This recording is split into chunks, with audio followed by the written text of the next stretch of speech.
Thanks a lot, Tom. Welcome, everyone, to Jacksonville, Florida. And it's time for the 2015 edition of the Tax Slayer Bowl.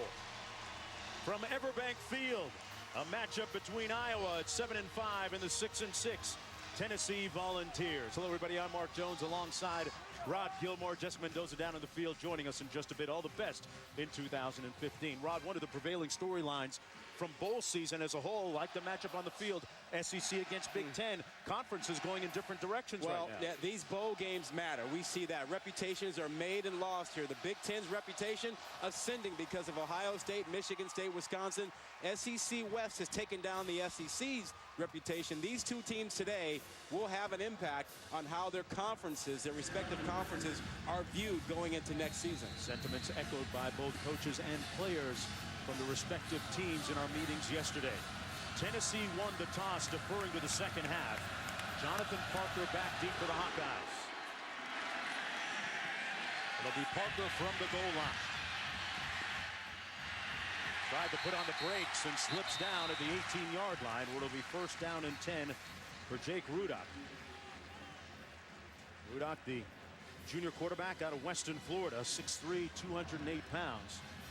Guy that's completing 63% of his passes on the season, 16 touchdown passes against 5 interceptions. And you saw C.J. Beathard on the sideline in a headset. We will see Beathard on the field as well. We will see both quarterbacks. That is a change for Iowa. First down and 10. Mark Wiseman, the lone back for the Hawkeyes. Quick three-step drop. The pass incomplete. Intended for Cavante Martin-Manley. You know, that quarterback situation, Jonesy.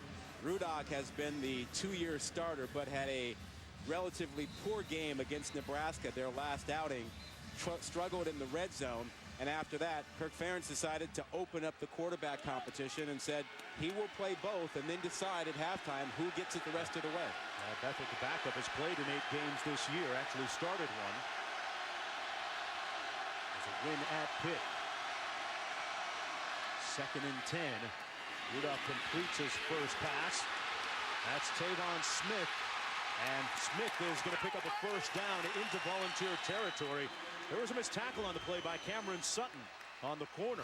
Well, you know, this is a team that is really built on power running, and right now they are trying to loosen things up by coming out, throwing the ball wide, loosening up the box so that they can come back and run inside.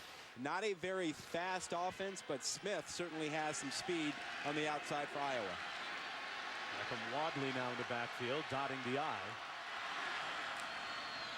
Wadley goes off to the right side, off tackle down to the 45-yard line. Rod, let's talk about the respective styles of these teams when you look at Iowa's running game. Yeah, well, Iowa wants to play this game in a phone booth. They want to be inside the tackle box. They want to pound you. They like their big offensive line. They've got a lot of strong guys up there, guys you will see playing on Sunday. And then they've got a big 240-pound sledgehammer in the backfield in Mark Wiseman. Wiseman has rushed for over 800 yards this year. Right now it's Wadley in there. He gets the call and he got stoned. That's going to be a loss of about 3 yards on the play. Kurt Magid, who came into the game with 11 sacks, shows you why he was all SEC this year. Well, that Tennessee defense is built on speed, very much like their offense. And Magid has that. He uses that in pass rushing. He used it to shoot the gap that time. And now they're in the situation they want. They've got their 5 defensive backs on the field. This is speed. They want to turn loose their pass rushers in these situations.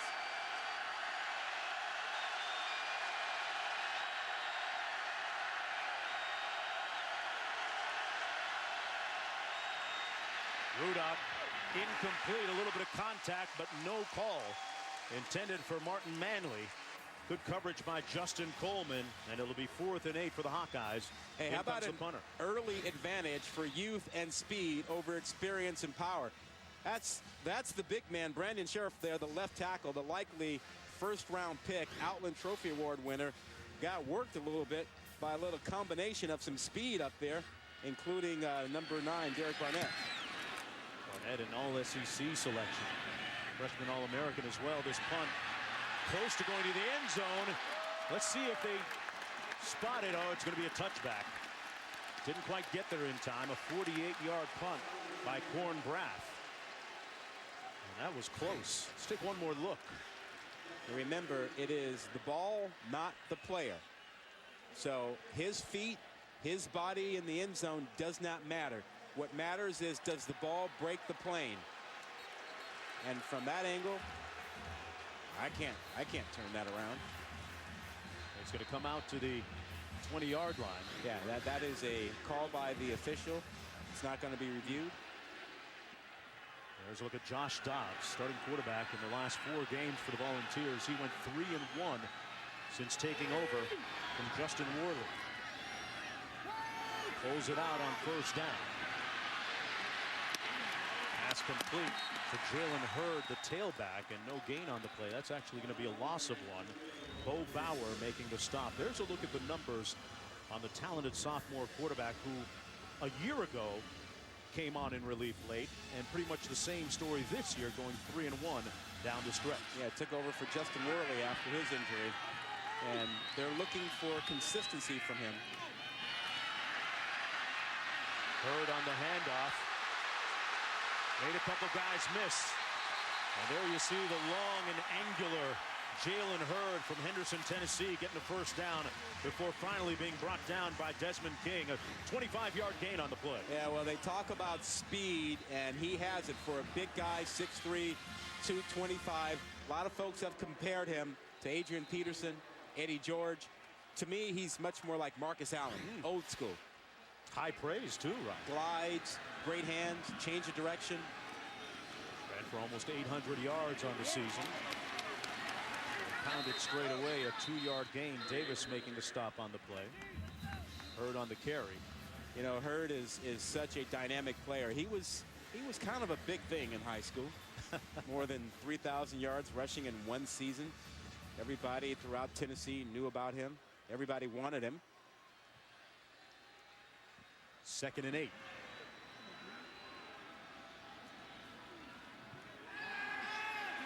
Dobbs back to pass under a little bit of pressure. Davis couldn't get him. Dobbs taking off now. Across midfield and down to the 43-yard line. And a first down for the Volunteers. Josh Dobbs picking up 11. Let's take a look at our keys to the game, brought to you by Franklin American Mortgage. Well, we told you about the 2 quarterbacks for Iowa. They got to pick one. Weissman's got to carry the ball. For Tennessee, you just saw it. Speed, pace, and space. How quickly they run plays and getting out on the perimeter. Pass complete to Johnson. And Johnson with a nice gain, about 6 yards on the play. Jonathan Johnson, a 5'9" junior. Well, Jonesy, this is SEC speed against Big Ten power. I mean, most of our plays on this offense of drive have been to the perimeter.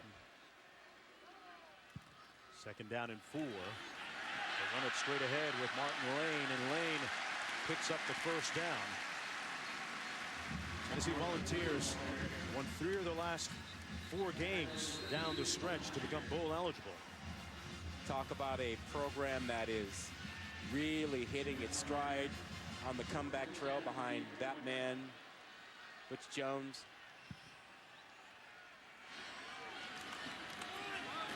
And off to Hurd. Breaks a couple of tackles, still on his feet.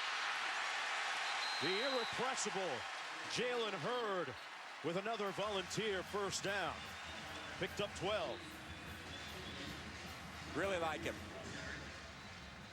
I mean, he's got that glide, that smooth, long-legged glide that just really is deceptive. You think he's not moving as quickly as he is, but he really is. Inside the 20. Howard in motion. They give it to him on the fly sweep, and he's on the fly. Howard, 1st and goal, Vols. Alton Howard making his way through. Well, partner, all week as we looked at tape, it was all about speed, getting to the outside, and the pace. Quickly back to the line of scrimmage. Handed off to Hurd. Touchdown.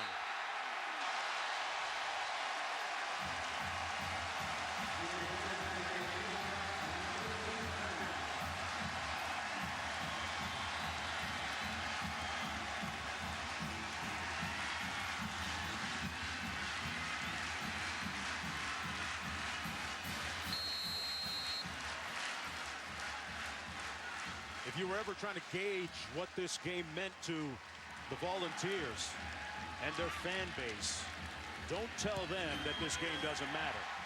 Rocky Top showing out in full effect in the stands and on the field as Alton Howard scampered to set up this run by Hurd. And you can hear a lot of Rocky Top when we come back.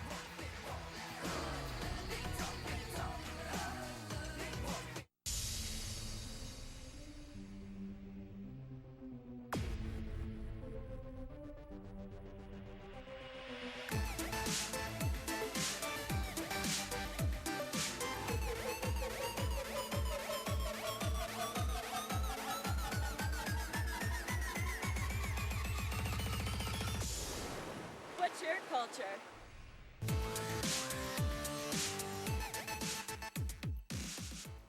All right, guys, let's huddle up here and talk probiotics. For digestive health? Yes, and did you know that True Biotics is a daily probiotic that helps in 2 ways? It supports digestive and immune health by working in your gut, where 70% of your immune system lives. Try True Biotics today.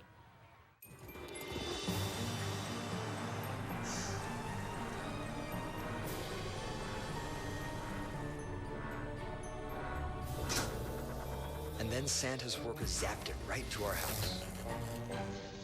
And that's how they got it here. So Santa has a transporter? For the big stuff. I think it's a teleporter. Cool. The magic of the season is here at the Lexus December to Remember sales event. This is the pursuit of perfection.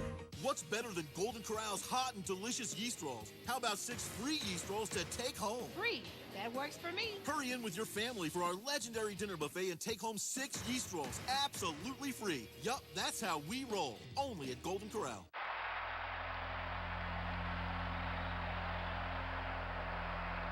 When the confetti settles, who's in the history books? The National Championship, Monday, January 12th on ESPN. Your old 401k is rolled over into a TD Ameritrade IRA. So, no setup fees? Woo! Yeah! So I get help from rollover consultants? Woo! Yes! No rollover hassle. Great. Oh, we're spiking things, Robbie.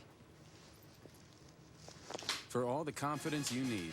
That's better. TD Ameritrade, you got this. Welcome to Capital One Bowl Mania. An impressive opening drive for the Tennessee Volunteers. Orange, the prevailing color in the stands today. As we take a close look at one of the interior matchups, Rod, that's going to be one of the big storylines. Brandon Scherf against Derek Barnett. We saw a little bit earlier. He's a great player. As I mentioned, an Outland Award winner, likely the first pick when you talk about offensive linemen in the draft. And he's a guy with great athleticism. See his footwork and speed, 320 pounds, able to get out there and do that. If you want to take a pancake, he'll serve him up. Man, he's a big, strong, powerful guy who came back this season, even though he was likely to be a first-round pick last year. Man, he's in a nice little matchup with Derek Barnett, who's the youngster going up against him. On the kick, Parker back deep from the goal line. Parker put on the brakes again, and pretty much the same result as the opening kickoff, brought down to the 16. For more on that matchup up front, let's go down to Jessica. Well, Jonesy, the best part about this matchup is the fact that the freshman, Derek Barnett, does not fear Sheriff. The defensive coordinator, John Jasek, asked him this week, hey, let's put you on the other side. That way you're not so neutralized. Barnett stared the defensive coordinator right in the eye and said, I want him. So this is a fearless freshman up against a tough senior. Going to be a fun matchup to watch. Yeah, sure will. Love the confidence, but be afraid. Careful what you ask for sometimes. C.J. Beathard now in at quarterback for the Hawkeyes. And this is their second series of the game. He hands it off to Wiseman, trying to pound his way straight away. Might have gotten a couple yards on the play. C.J. Beathard completed 57% of his passes on the season for 500 yards. 3 touchdowns against 1 interception. Characterized as having a very quote-unquote quick arm by the coaching staff as Rudock watches this series from the sidelines. He is from Tennessee, but was never offered by Tennessee. Actually committed to Ole Miss when he came out of high school. but eventually ended up at Iowa instead when there was a coaching change at Ole Miss. On 2nd and 8, Beathard completes his pass. And that's going to be a first down to the tight end, Ray Hamilton. You know, the quarterback situation at Iowa got a little messy over the last week, 10 days, when there was a newspaper story with comments attributed to C.J. Beathard's dad saying that, well, Beathard might consider transferring if he didn't see more playing time. But the coaching staff said they had already decided to open up the competition following the Nebraska game. So it's going to be interesting to see how this plays out, not just today, but in the offseason. Kanzeri on the play action. Beathard with a ton of time, taking a shot downfield to Smith. Contact and a flag. Justin Coleman was back there for the balls. And this might be pass interference against the defense. Well, and he was in good position. He didn't have to put his hand out, but he took his left hand and put it on the lower body. Pass interference. Number 27 of the defense. 15-yard penalty from the previous spot. It's an automatic first down. You know, when you are in that position, you actually have to catch up to the receiver before you look back for the ball. You catch up to him and then look back for the ball, but instead Coleman was looking back for the ball and reached out with his hand to slow down the receiver. Easy call. Yeah, he had a handful of jersey there too. First down and 10. Out at the 44-yard line, Jordan Kanzeri in the backfield. Single back set for the Hawkeyes.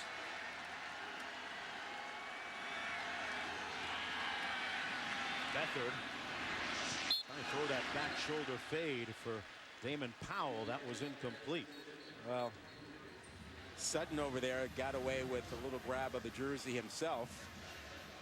And these corners feel very confident with their technique and their speed. They like the matchup. They believe that they can play man coverage against these receivers and not be afraid of them running by them, which is why you see Iowa taking shots. They want to loosen things up so they can run the ball inside. Kanzeri in the backfield on 2nd and 10. He gets the call across the 45 for a couple of yards. Rod, let's go back to one of the points you talked about with Beathard at quarterback. It seems to be at this time of year during bowl season, it's almost like a quarterback free agency. You hear a propensity for a lot of talk about quarterbacks in particular potentially transferring. Well, the guys most likely to leave are quarterbacks. You know, they want to play. And as you've seen with, say, Ohio State, you can have 2, 3 guys who can really play. And they don't want to sit and watch. They want their opportunity. Beathard's no different. And we see it across the country.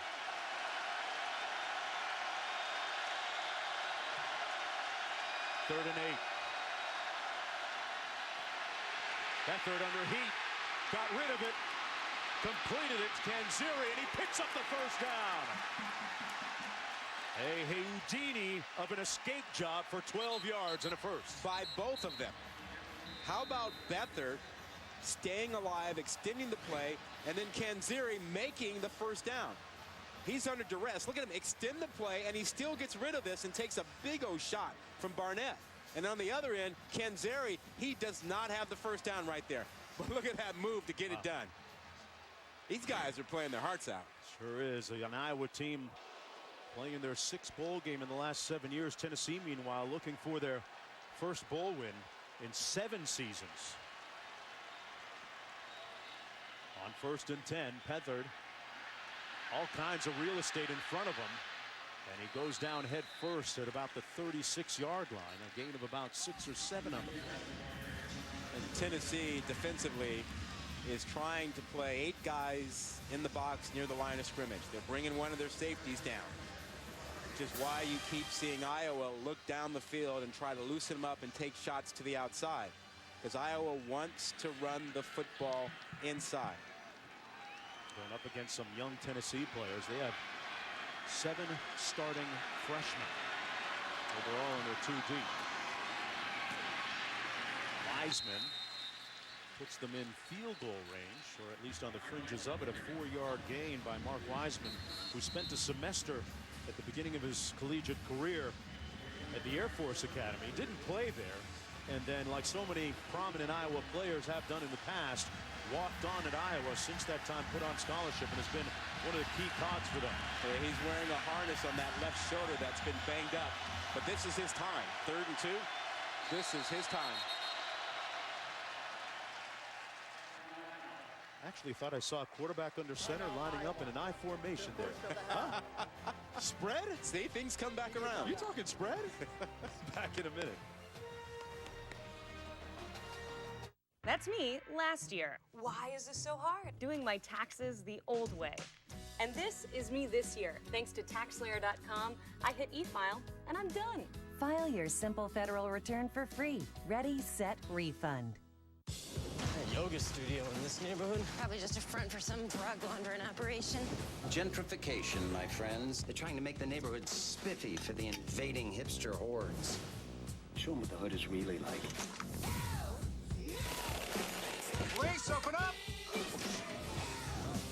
Chaos follows you around. But I'm doing better.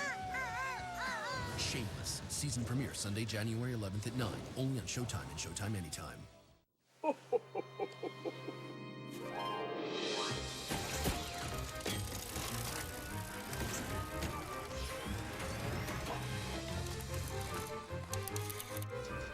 Then all the parts come together, and there it is, our new car.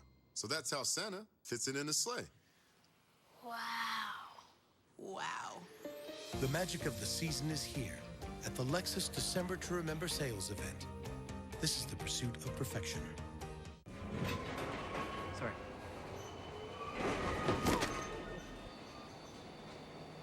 Your morning could use a hand. Taco Bell Steak and Egg AM Crunch Wrap with a hash brown inside. A whole breakfast in one hand. I, Larry Culpepper. I'm going to throw the greatest college football party ever. I should have made a list. Attention, Walmart shoppers. Larry Culpepper's having a party. Hey, which one of these is best for watching the college football playoff? Oh, all of them. I'll take all of them. You think salsa or guacamole goes better with college football? That's a great price. Hey, man, can you help me get this out to my car? We're going to take all this out to my car. Let's go, Dr. Pepper here. And Walmart. College football playoff party! The 2015 TaxSlayer Bowl is brought to you by Visit Jacksonville.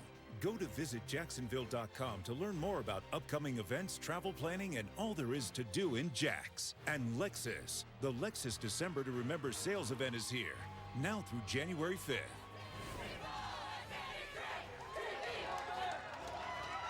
So we're a look at the Vol Walk a little bit earlier today, as the Volunteer Nation showing out in a big way here in Jacksonville. Well, you know, that is the energy and passion that has been brought back to Tennessee football. 3rd and 2. I formation. They gave it to Wiseman, the fullback. First man through, pardon me. That's Pelvla. And he didn't get it. 4th down coming up. Well, I thought it was Wiseman time on 3rd and 2.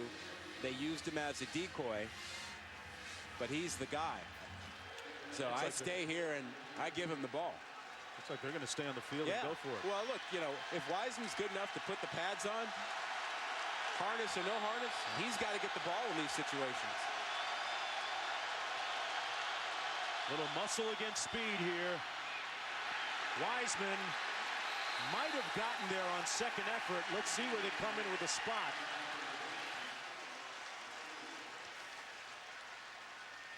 And according to the spot, he may not have gotten there. He didn't. Not even worth the measurement. Wow.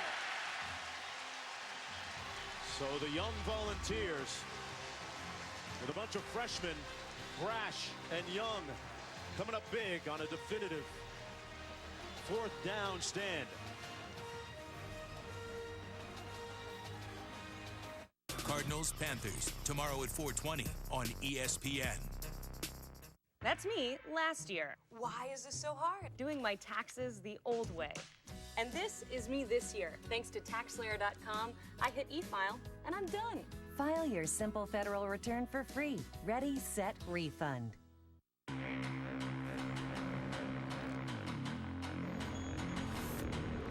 Limits are there to be shattered. Barriers are meant to be broken.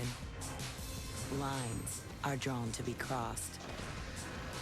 Introducing the first ever 467 horsepower RCF coupe from Lexus. Once driven, there's no going back. Hi, I'm Tom. What can I get you? I need 6 large pies, pronto. Sounds like a party. Whoop, whoop. Introducing voice ordering on the Domino's app. Right now, get 2 medium, 2-topping pizzas for $5.99 each. Miller invented light beer, and that changed everything. Great taste deserved great packaging, which led to new packaging, improved packaging, and ultimately, too many improvements, which led us back to our original look. Miller Lite. We invented light beer. You're welcome. Hi, can you open the razor case, please? Photo ID. I'm just grabbing some razors. Grabbing? It's almost like they don't want you to buy their razors. DollarShaveClub.com delivers amazing razors for just a few bucks.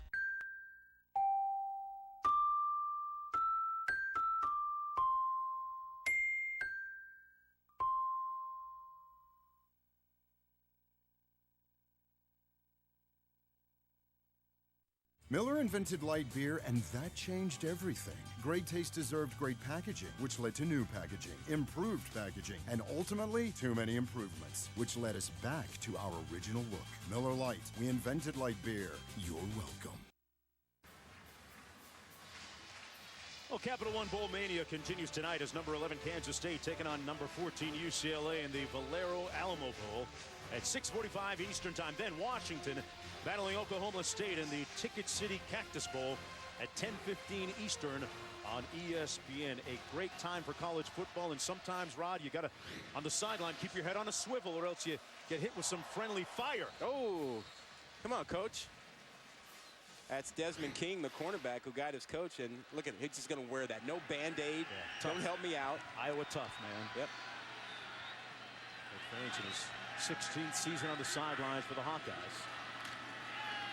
Dobbs hands it off to Hurd, breaking another tackle and using that straight arm for a great advantage on Lomax. Well, we talked about the speed and getting to the perimeter.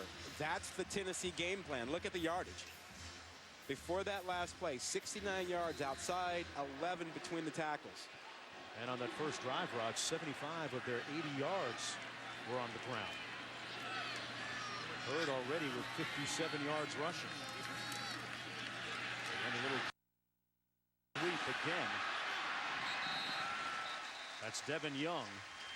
Let's go back to that last play with Hurd. Now, I've been on the receiving end of something like that from Marcus Allen. And that's why this man reminds me of Marcus Allen. You know, that gliding stride, powerful, change of direction, and the ability to catch the ball. On the play action, gets the ball out on time, and a nice catch on the edge by Vaughn Pearson. Pearson, maybe their most elusive receiver out there. This pace is unusual for Iowa to face defensively. They play about 64 snaps a game defensively. And Tennessee is turning up the heat. They want to push them to 75, 80 plays.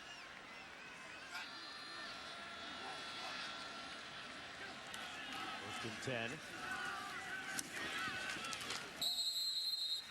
2-yard gain on the play by Jalen Hurd. And get back to Josh Dobbs. Won 3 of the last 4 games of the season for Tennessee. They were actually hoping to redshirt him. But when Worley was injured, they threw him in the ball game and took the red shirt off. Young man from an absolutely wonderful family. Mom and dad here in attendance today. Hands it off to Hurd. Still on his feet. Touchdown, Tennessee.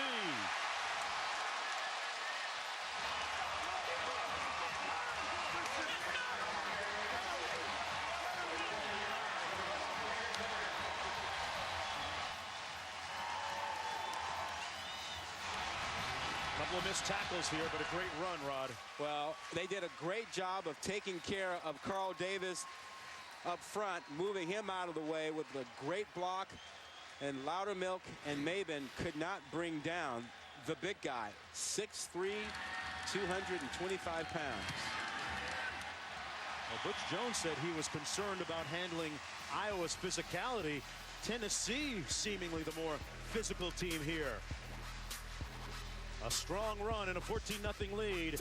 Second touchdown of the day for Hurd. University of Iowa. A top 30 public university. 25 programs ranked among the best. One of America's best teaching hospitals. The nation's 6th ranked college for veterans. #1 in creative writing. Pioneers in the arts, space, and bioscience. 90% placement rate for new graduates. Big Ten energy and opportunity. Hawkeye connections that last a lifetime. You can find it at Iowa. Hey, the NFL playoffs start tomorrow on ESPN. Cam Newton and the NFC South champs, the Panthers, have won 4 straight.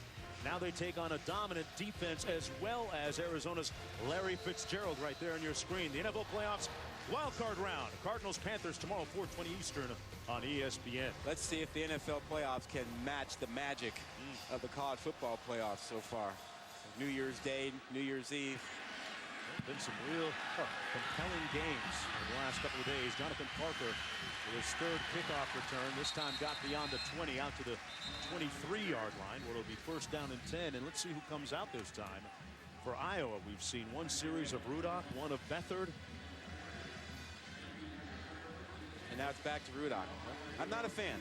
You don't like this system? I think you have to let your quarterback get into a rhythm. One series and then alternating never lets you get into the flow. Rudock, the pre-med major, only 3 credits shy of graduating. Bill Ferentz might find himself recruiting both he and Beathard again. Look at Tennessee sneak an 8th guy into the box there. On the jet sweep, that's Parker. Got a yard on the play, not much room up front. Legit making the tackle.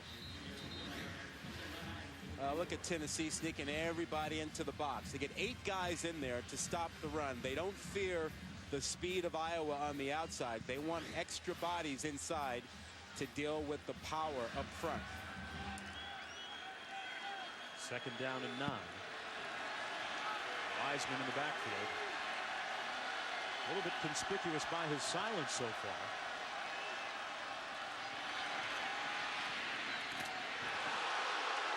Pass is incomplete. And what a huge hit on Hillier by Justin Coleman was there, and Brian Randolph actually lowered the boom. Well, these defensive backs are sitting and playing for the short routes. They do not fear Iowa running by them. So they are jumping on the short routes. That's why you get contact like that. That's Randolph getting in there. But until Iowa is able to loosen these guys up, you're going to see more plays like that, and you'll probably see a pick because they're jumping all over the short routes. 3rd and 9. A little pressure coming on Rudock. And he throws it away, incomplete. 4th down. Hey, speed's winning. It is so far. Reeves Maben there on the pressure along with Kurt Magid. Now I want you to watch Rudock. He decides to take off and run and realizes he can't outrun these defensive linemen and linebackers. And that's when he pulls up. You talk about the speed of the SEC and the relative power of the Big Ten. I wonder how much of those stereotypes really hold in the big picture. On the fly, the punt retrieved at the 48-yard line by Cameron Sutton. Right, I want to get back to that point a little bit. Last night in that game, Ohio State, as they took on Alabama, there's a general perception that the SEC has a preponderance of speed and that the Big Ten is about power. There were some Big Ten guys running away from SEC guys last night. I thought Tim Tebow made an excellent point post-game that this was one of the few occasions where you've seen a team show up and play Alabama, and Alabama was not faster. Alabama was not bigger. Alabama was not quicker than the team they faced. And so while you think about those stereotypes generally, we've seen a shift and change. Urban Meyer has turned Ohio State into an SEC-type team. Lane in the backfield. Looking at the double pass here. Wide open downfield. Wharton Touchdown, Tennessee.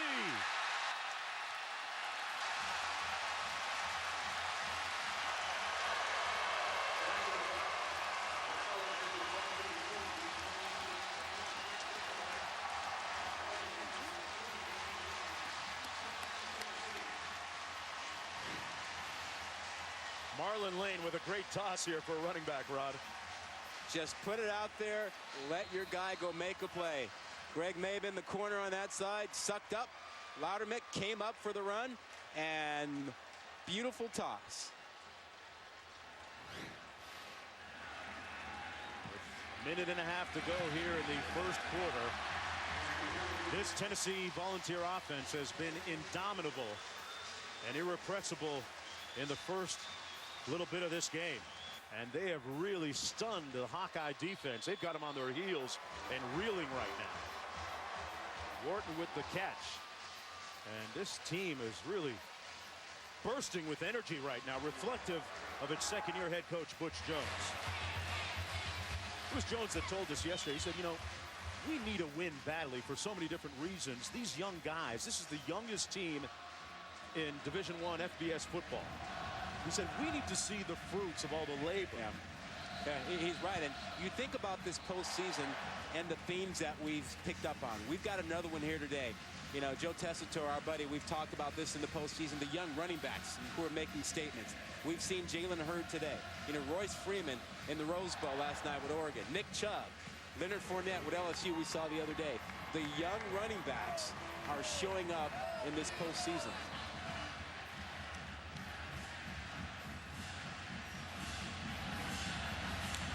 Bodes well for 2015, doesn't it?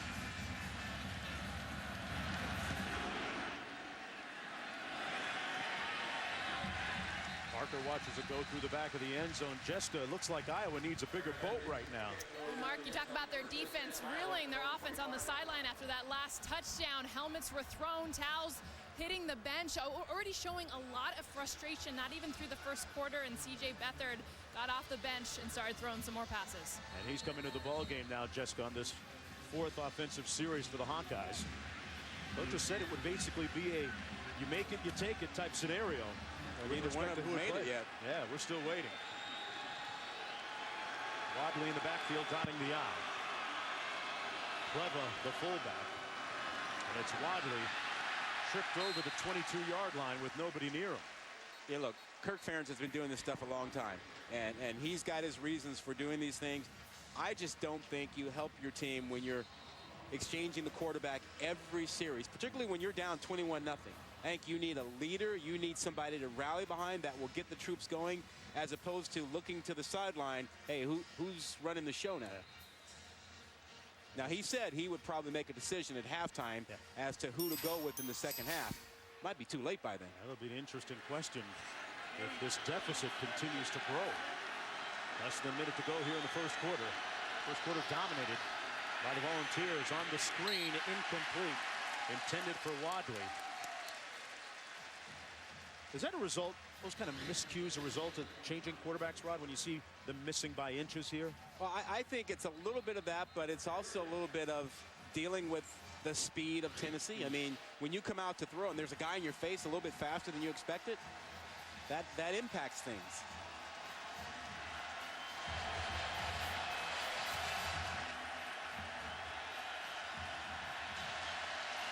Let's see how Barnett, their leading sack leader on the bottom, is able to do on this passing situation. Interesting matchup here.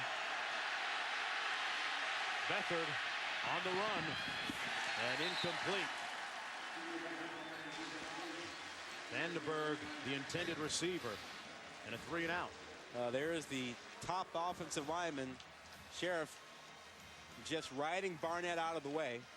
I mark that a win for our big old lineman there. He wins that one, even though he's got to come off. Team loses, he wins the individual battle.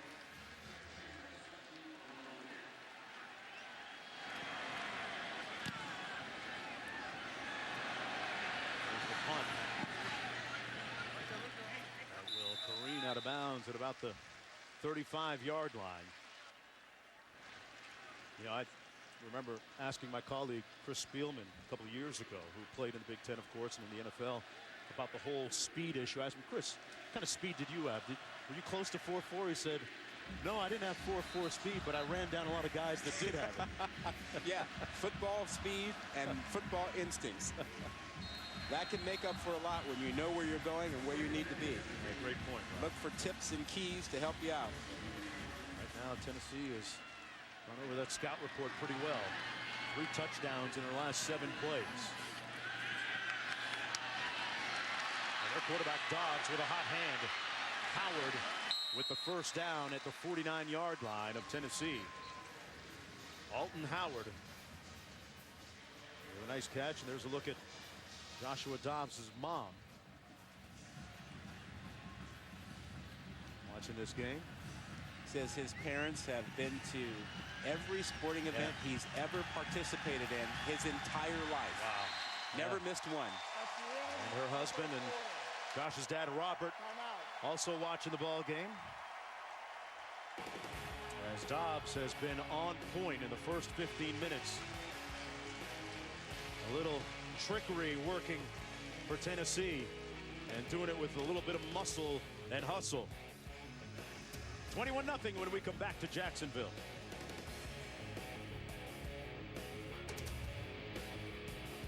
That's me last year. Why is this so hard? Doing my taxes the old way. And this is me this year. Thanks to TaxSlayer.com, I hit e-file and I'm done. File your simple federal return for free. Ready, set, refund. Does the smell of a freshly bound presentation fill you with optimism? Do you love your wireless keyboard more than certain family members? Is your success due to a filing system only you understand? Could you and your portable printer inspire a buddy movie? If so, you may be gear-centric. Someone who knows that the right office gear helps you do great things. And there's one place that has it all. Office Depot Office Max. Gear up for great.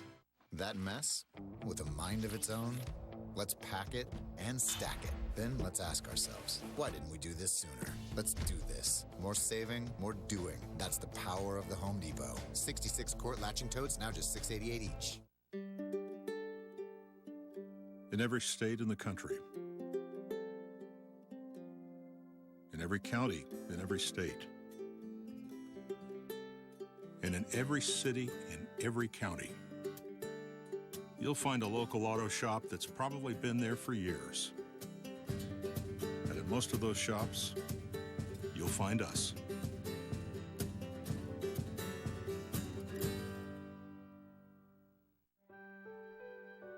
Before you walk through this door, other doors have already been opened. All thanks to our network of dedicated mortgage professionals and industry partners, ready to lend a hand, securing resources, and taking care of details. So the moment you arrive at your new house, it's ready to become your new home. Franklin American Mortgage. It all begins with home. Introducing the Pub Guide from Applebee's. Your bar and grill favorites made a little better for you. You get your favorite steak, and you get it with whole grains. You get delicious cedar grilled chicken, and you get it with quinoa. You get a low bill, and you get it with a big smile on your face. The Pub Diet starts at $9.99, only at Applebee's. Don't miss ESPN Postseason NFL Countdown. Boomer and the guys get you ready to kick off the playoffs. We applaud your decision to join us right from the start. The road to the championship begins with huge matchups in the wild card round. This time of year, great players make your legacy. Who will lead their teams to victory? Man, today is the day. ESPN Postseason NFL Countdown. Tomorrow at 11 a.m. and 3 p.m. on ESPN. Pretty smooth ride along the St. John River here in Jacksonville, Florida. Tennessee with the lead 21-0 at the TaxSlayer Bowl here. Let's take a look at the hot topics around college football right now, brought to you by Outback Steakhouse. Oregon looking for its first title in school history. Strong Ohio statement State, last night. Yeah, and so Ohio State made a pretty big statement as well, looking for their 8th national title. And The SEC looking like they may bounce back a little bit in this bowl game, at least, as Tennessee carrying the flag today against Iowa out of the Big Ten. Volunteers with the ball at the 49-yard line.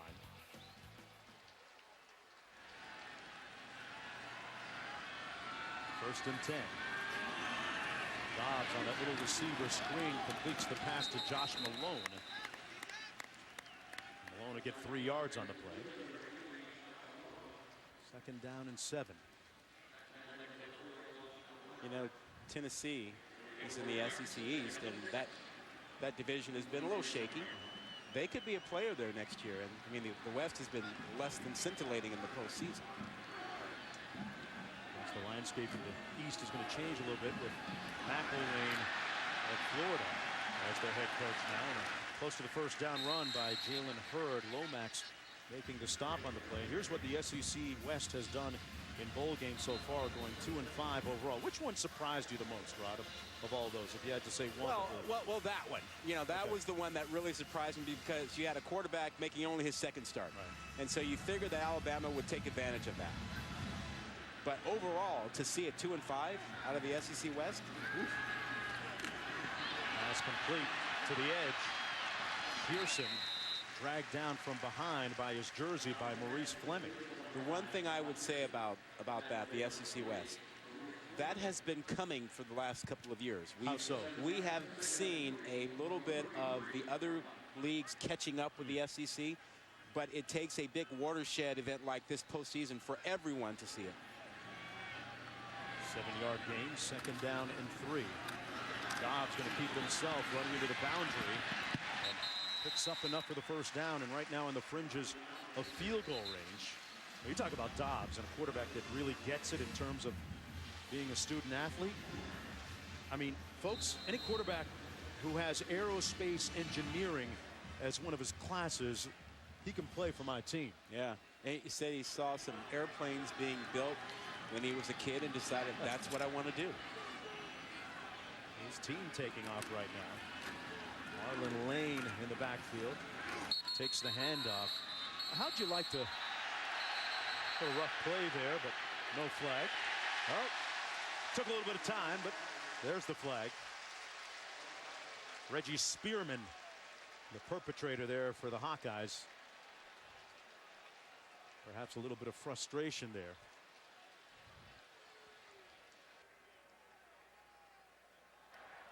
Personal foul, unnecessary roughness on the defense. Half the distance to the goal line. That's an automatic first down. Whistle has blown. Play is dead. Enough already. That was an easy one. Easy one to call. Let me know if it's coming this way. First down and 10 now from the 13-yard line. Marlon Lane in the backfield. Pearson in motion. On the jet sweep, that's Pearson. Pearson with a nice game brought down by Jewell. 5-yard gain. Yeah, Jonesy, you mentioned Chris Spielman earlier and tips, cues, looking for things. I think, you know, linebackers and safeties always look at the running backs, try to get a clue about something. Where do they line up? How far behind the quarterback are they? Are they even? Are they behind them? And what does it tell you? Those are things that you look for. Dobbs with a lot of time. Nice move to get away. Touchdown, Tennessee.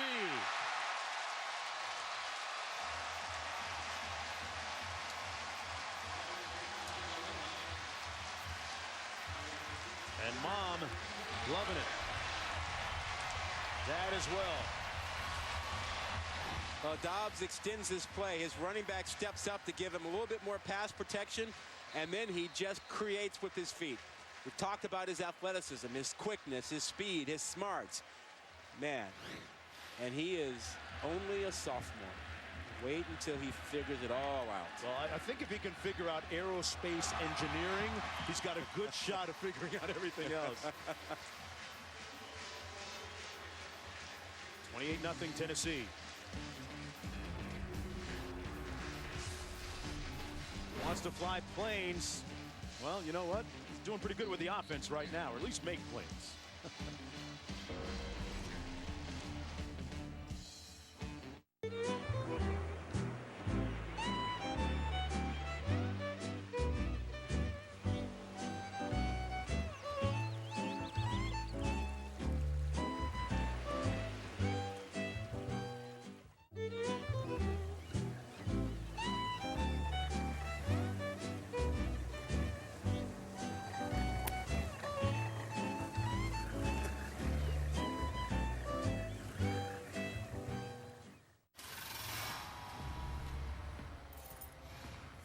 No super slow motion footage of trucks splashing through the mud.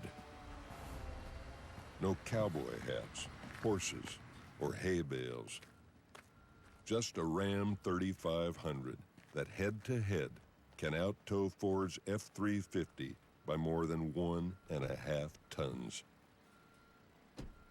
Get more facts at ramtrucks.com.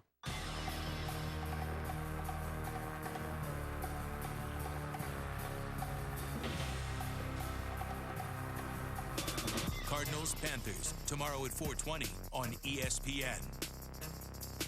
Want a lean, flat stomach? Now, Navy SEAL has invented the ultimate ab machine, the Ab Carver Pro. Inside is a carbon steel spring that coils up and then pushes back for the most powerful way to carve your core. The Ab Carver Pro is only 2 payments of $19.95. We'll include a set of Perfect Fitness knee pads free. And now the Ab Carver is completely risk-free. We will refund all of your money and even pay for return shipping if you're not 100% satisfied. Get yours at abcarverpro.com or these retailers. EA Sports Madden NFL 15 is here. It's not just football, it's Madden season. Get the game with the best gameplay the series has ever seen. Through this one-time offer, you can get EA Sports Madden NFL 15 with your paid order of Sports Illustrated. These items at retail would cost over $180, but now it's all yours for just $39.95. 28 issues of Sports Illustrated and EA Sports Madden NFL 15. Order now and your shipping is free. Don't miss out. Go online to siorder.com or call now. Capital One Bowl Mania continues tomorrow as East Carolina takes on Florida in the Birmingham Bowl at noon on ESPN. What a great hire the Gators head coach Jim McElwain made recently, hiring Randy Shannon, the former head coach of the Miami Hurricanes. And think about what Randy Shannon can do cleaning up in Dade and Broward County recruiting-wise. Al Golden's team down in Coral Gables is going to have to fight off some challenges for some very talented players down there in South Florida. What? Parker. What? Was that a fumble? He threw the ball back onto the field. But he stepped out, fortunately for him. A bizarre day so far for the Hawkeyes. Let's take one more look at this. Now this makes no sense at any level in flag football. Why would you do that? He's lucky they ruled it out of bounds first. Well, it would have been an illegal forward pass, but what's he thinking?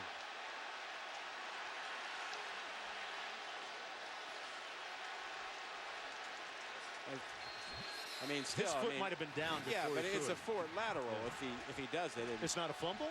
Would it be just a fumble? It's not a fumble. He stepped out. Oh, okay. First down and 10.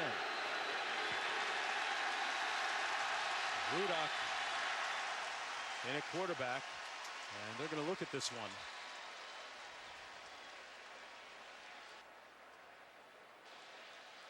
Let's take one more look at exactly what happened. When did his foot touch? And well, from that look, ball's out. Before his foot hits out of bounds, right? Yeah, I think that ball's out before his foot touches down. There you see that, and there you see that.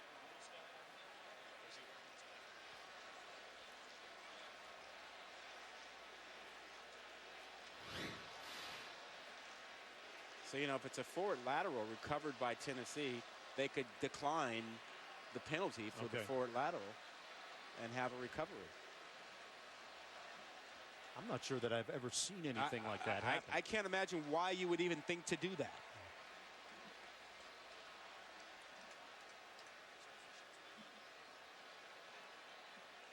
Michael Mothershed our official down there today. But no flag was thrown for anything. Here's the call. The ruling on the field was that the player stepped out of bounds and that the ball was dead. Therefore, Iowa will get the ball at the spot, at the out-of-bounds spot. The previous play is under review. Okay, so we got the ruling and that it is indeed under review.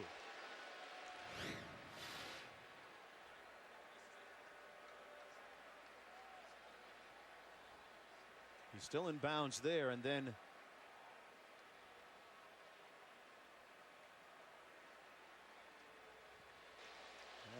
Tennessee did recover it in the immediate aftermath. I don't know what he was thinking. I mean, from the very start, it just seemed to me you're throwing an illegal pass if you try to do that. And what's the point? You can't do it. Yeah. But they didn't throw a flag to say illegal forward pass or anything, or illegal forward lateral.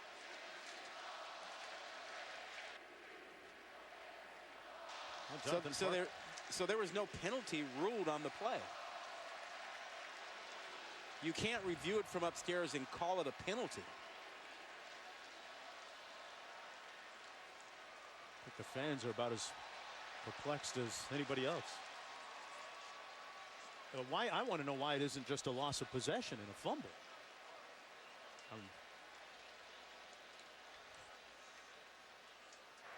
After review, it is ruled an incomplete forward pass. Therefore, you will have a penalty for an illegal forward pass half the distance to the goal line. First down, Iowa.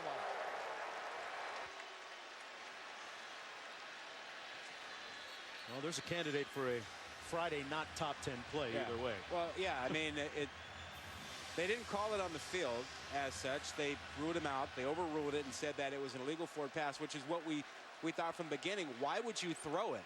Yeah. There's no upside to throwing it. You can't do it. It's not allowed. Iowa losing their composure a little bit here. Let's see who's in at quarterback for the Hawkeyes. We've seen a couple of appearances from Rudock and Beathard. Well, they got to get it in gear because Hurd has 95 yards rushing. That's more than Iowa's total yards of 69. Rudock in at quarterback, Rod. Since we were buzzed by replay. We're playing musical quarterbacks. See how long this lasts. Starting from their own 2-yard line.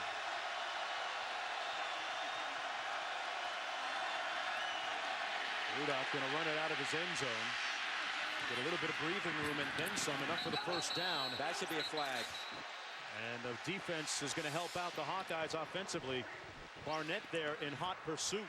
Yeah, that was Barnett taking an unnecessary shot at the end of the play, and it looks like he hurt himself as well. That's a talented true freshman. He was a freshman All-American and All-SEC. Personal foul, late hit out of bounds, number 9 of the defense. 15-yard penalty from the end of the run.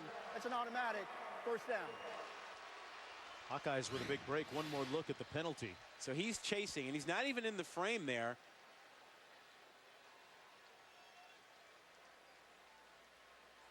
I can't see how he hurt himself. Timeout. Yeah, he's still being attended to on the sidelines. Timeout on the field. 1st and 10 Iowa when we come back. That's me last year. Why is this so hard? Doing my taxes the old way. And this is me this year. Thanks to TaxSlayer.com, I hit e-file and I'm done. File your simple federal return for free. Ready, set, refund. Do Hooters girls make your beer stay colder and your wings taste better? Do they make the greatest month of football ever even greater? Yes. Yes, they do. One day somebody does something unspeakable. You do something about it because you can. What do you want? Justice? The Equalizer, now on Blu-ray. Hey, have you guys heard about probiotics? For digestive health? Yes, and did you know that True Biotics is a daily probiotic that helps in 2 ways? It supports digestive and immune health by working in your gut, where 70% of your immune system lives. Try True Biotics today. Every truck can tow a boat. Every truck can climb a hill. Every truck can haul a trailer. But not everyone can say they're the fastest growing truck brand in America.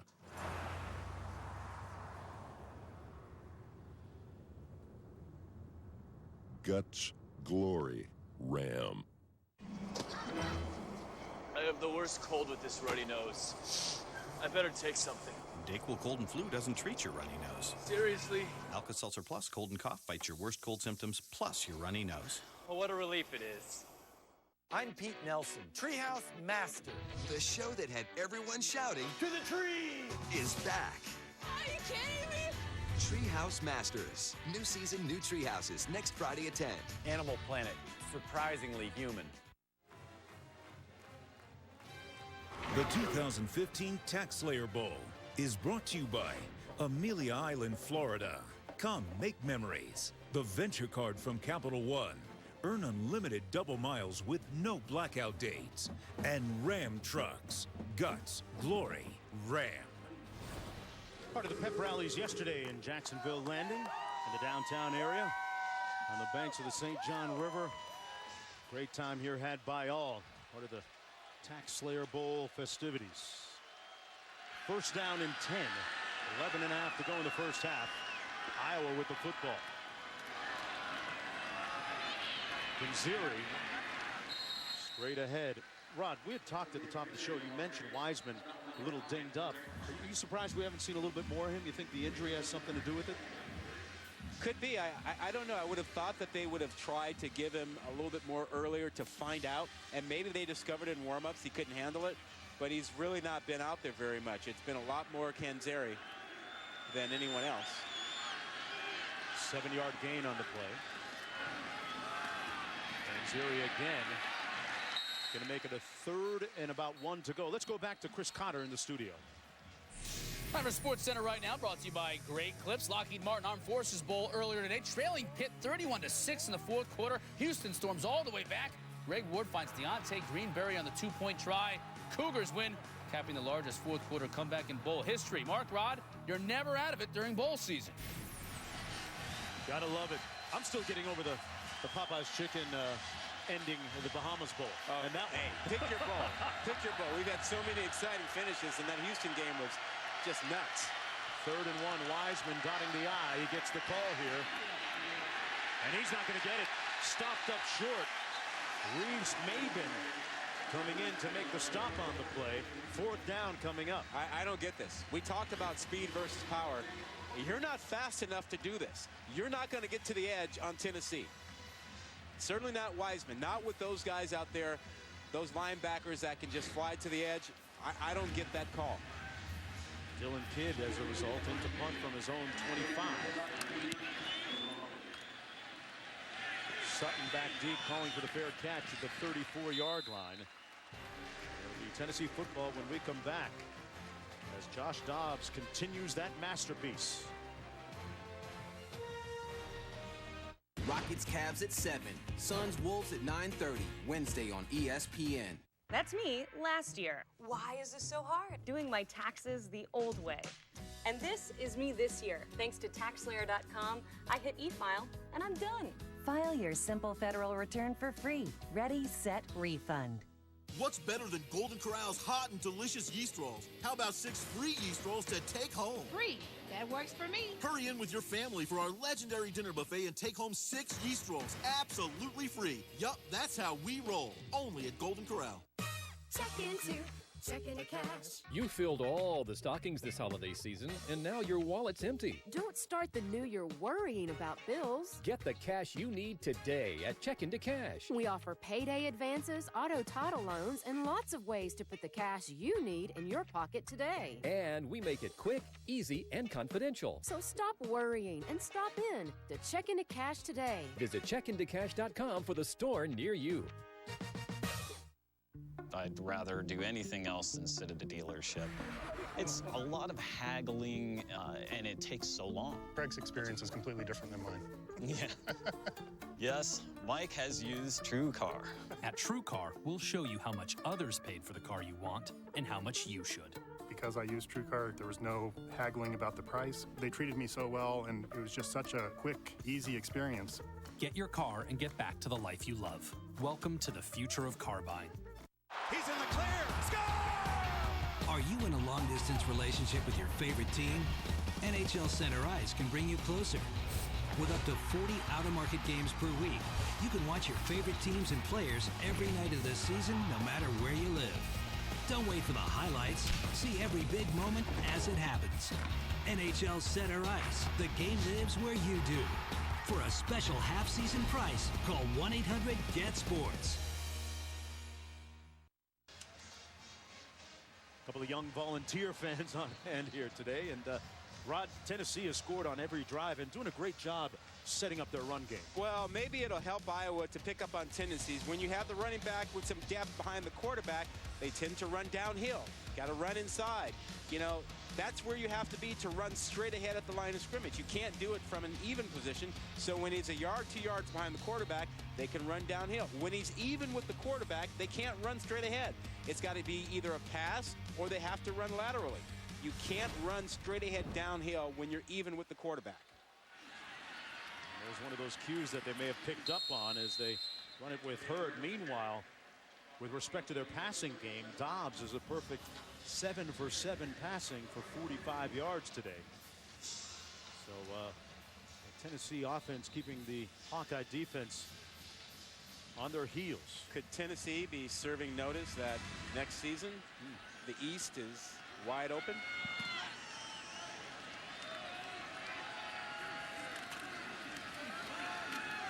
Here's Hurd. Straight ahead. Step behind the quarterback, straight ahead. Right between the tackles. Third down coming up. Jewell making a stop. That's what we were talking about in that package we just showed you. Look at him.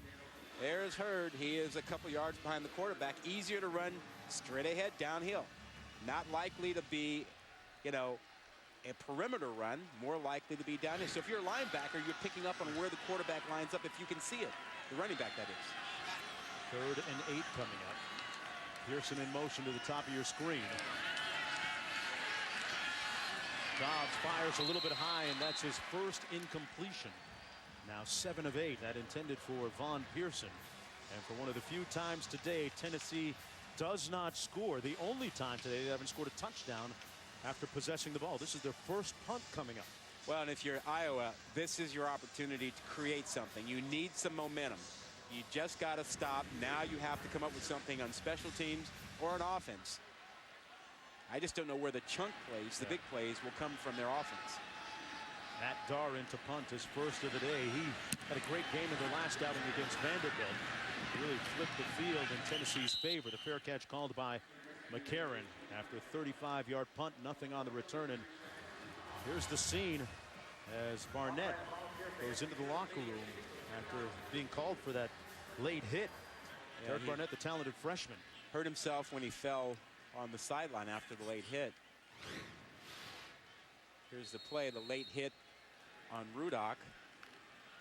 And he was down for a minute. Appeared to be the left shoulder that was an issue for him when he landed. Meanwhile, Rod, Beathard back in on this quarterback merry-go-round for Iowa. And Ziri, the deep back. And Beathard outruns the defense. Picks up a few yards on the play. Well, he was trying to roll out and get the ball to his tight end, Hamilton, who was running a shallow cross behind the linebackers. But there was just too much speed by Corey Vereen, who never allowed Rudock to turn and set his feet and throw the ball. Tennessee player. Looks like Corey Vereen. Yeah, he was chasing Rudock. And don't forget the national championship game up there on the top right of your screen. Can't wait. Oregon already a 7-point favorite against Ohio State, but tough to bet against the Buckeyes the way that they've been playing last couple of weeks. Look, first, congrats and really props to Ohio State for getting there after everything they've been through on the field and off the field to still get there. Tremendous character with that program. And how about Oregon? Wow. I mean, we had them early in the season against Washington State, and it looked like offensively they were going to struggle. They pulled it together, ran through the Pac-12. And Oregon, boy, did they put on a show against Florida State. You know, as much as has been said about the strength of the SEC overall as a conference, Rod, we did an entire season of Pac-12. I really think that the Pac-12 conference has been slept on a little bit in the national consciousness over the last couple of years. Well, the last couple of years, we've seen teams play the SEC a little stronger. We've seen some of the SEC teams struggle with teams in their own division. That gap has been closing the last couple of years. And, boy, this last week, a collapse for the SEC West. On 2nd and 8, the quick slant complete. And a first down catch by Martin Manley. Their better possession receivers. Picks up 8. Well, they also have to get Doozy involved, their tight end, number 87. He is really their most reliable receiver, and we've not heard from him yet. They don't have the ability to get that many chunk plays, you know, the 15, 20-yard plus plays. So they need a consistent drive, and I think for that to happen, Doozy has to be involved with them. Look at the talented tight end, 36 catches on the season coming into the game today.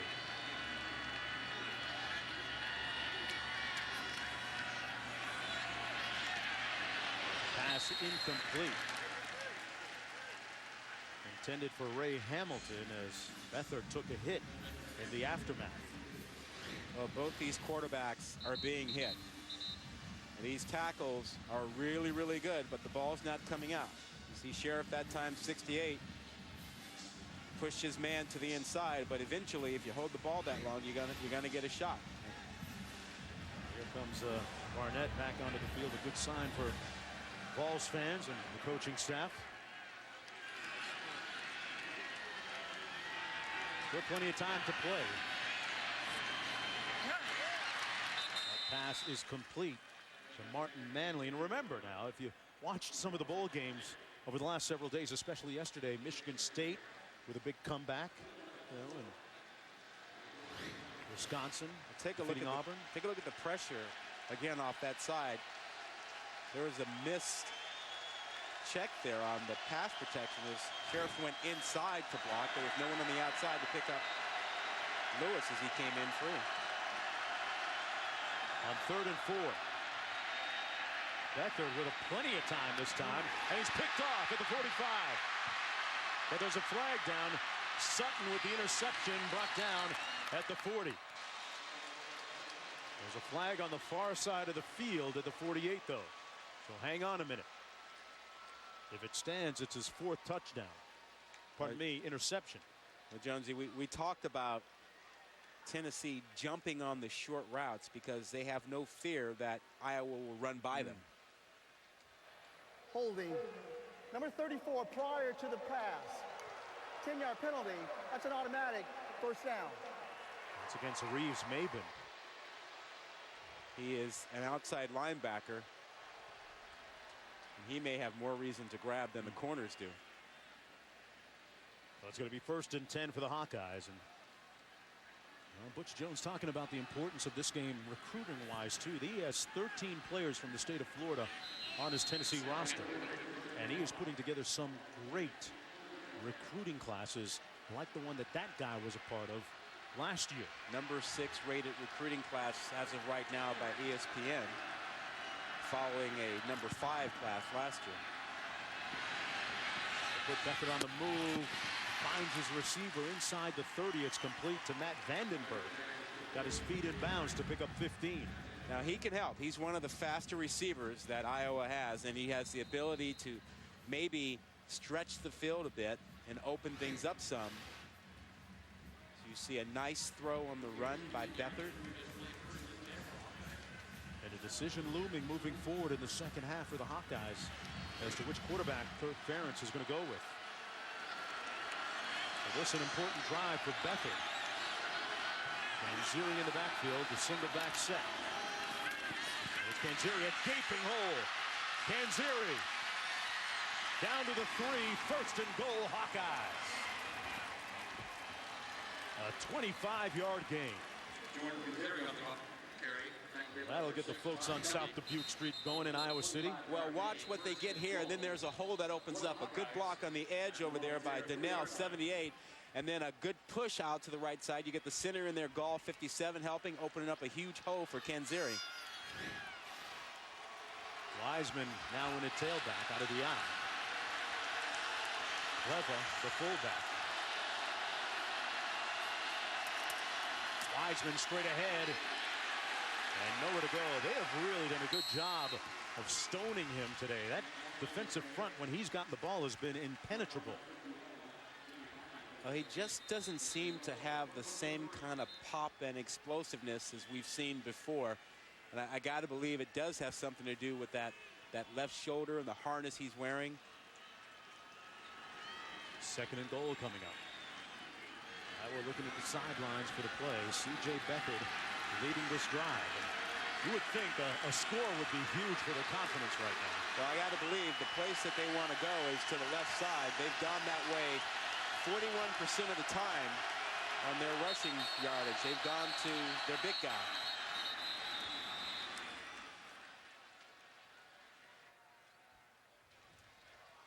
Timeout, Iowa. It's a 30-second timeout. Hawkeyes are going to think about their next move. And in that time, folks, time for today's Aflac trivia question. Wait, man, we had a good one. We had a good chat about this in our production meeting last night. Since 1973, which are the only 3 FBS schools to have 2 15-plus year tenured head coaches? 3. Yeah. I got 2, and then I struggled with the third one.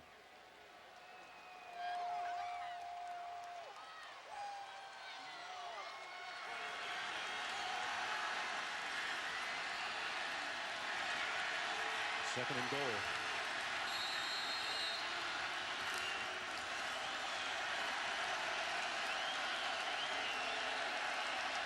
Canzeri, the tailback.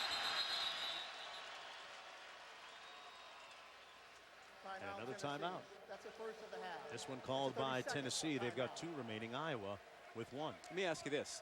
Tennessee, we've been here a couple days. We've seen the energy and passion for their fans. We've seen all the stuff with Tennessee on the field and their tapes and their recruiting classes.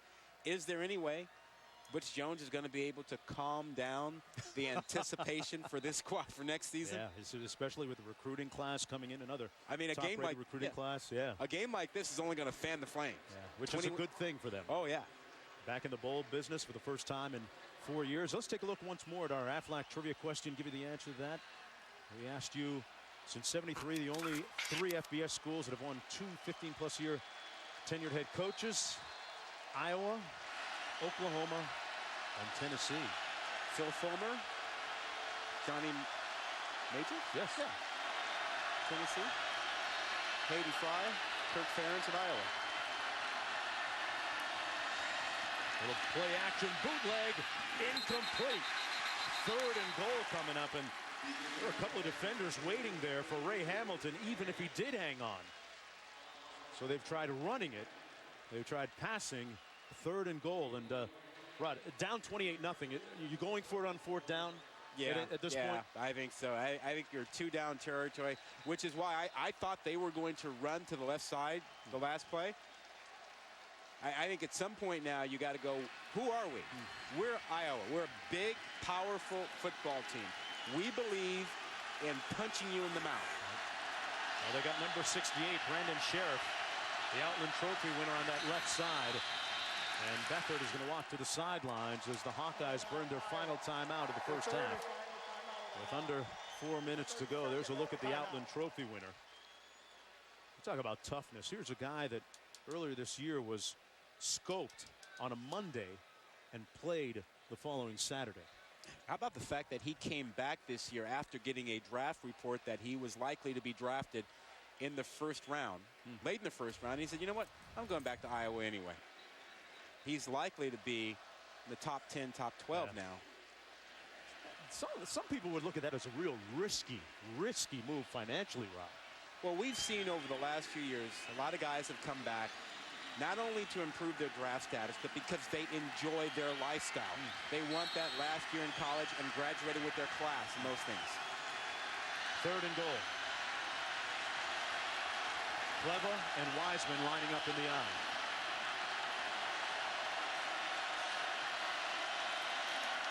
Wiseman. They mark him short of the end zone. They're going to say that he didn't get in. No signal yet. Well, the heads lineman was coming in and wanted to call touchdown. Now they do. Yeah. Touchdown Hawkeyes.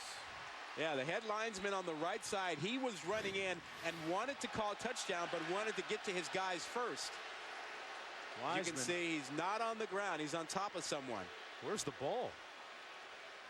Well, we're guessing it crossed. Now remember, if this is reviewed, this is very similar to what we've seen in the postseason. We had one the other day.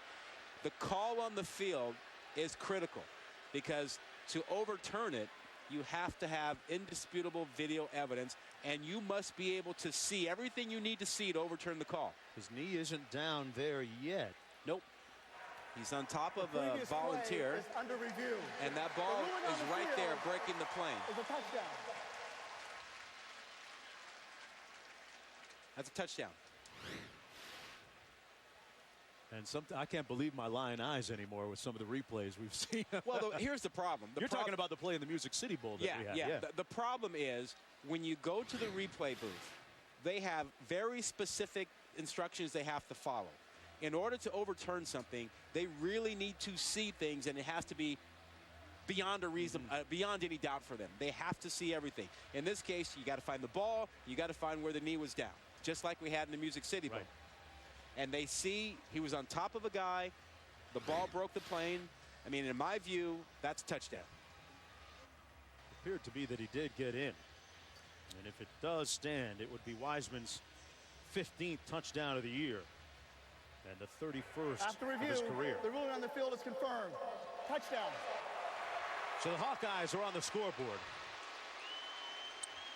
A chance to reduce their deficit. School record is 33, held by Cedric Shaw and Tavian Banks, a couple talented tailbacks from the past. And I would be remiss if I didn't bring up the name Fred Russell, one of those talented tailbacks of yesteryear for the Hawkeyes. Good reference. I like that.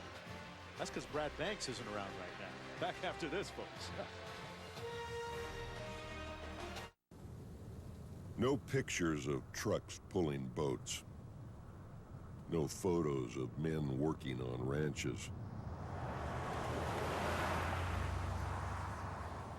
Just a Ram 1500 Eco Diesel that gets 156 more miles per tank than the Ford F-150 EcoBoost.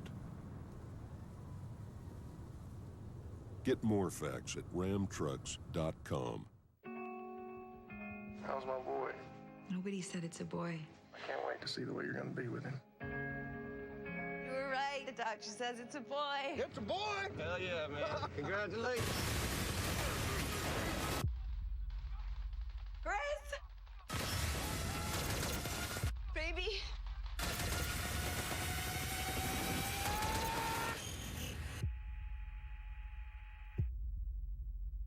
Rated R. Hi, I'm Tom. What can I get you? I need 6 large pies, pronto. Sounds like a party. Whoop, whoop. Introducing voice ordering on the Domino's app. Right now, get 2 medium, 2-topping pizzas for $5.99 each. Your heart is precious. One of many ways to support its health is new True Heart from One A Day. It's the only heart health supplement with ingredients to both help lower bad cholesterol and support healthy blood pressure, and also includes CoQ10.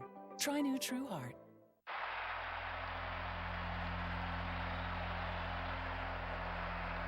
When the confetti settles, who's in the history books? The National Championship, Monday, January 12th on ESPN. The road to the championships begin with huge matchups in the wild card round. This time of year, great players make your legacy. ESPN Postseason NFL Countdown. Tomorrow at 11 a.m. and 3 p.m. on ESPN. And welcome back, everyone, to look at the St. Johns River here in Jacksonville. Well, the inaugural College Football Playoff National Championship presented by AT&T coming your way Monday night, January 12th from AT&T Stadium in Arlington, Texas, Oregon. Ohio State, Monday, January 12th, 8:30 Eastern on ESPN. You surprised? A little bit. I, like most people, thought Alabama would have defeated Ohio State, but looking, that's an interesting matchup right there. Well, those numbers. When you play Oregon, you've got to deal with their tempo, their pace.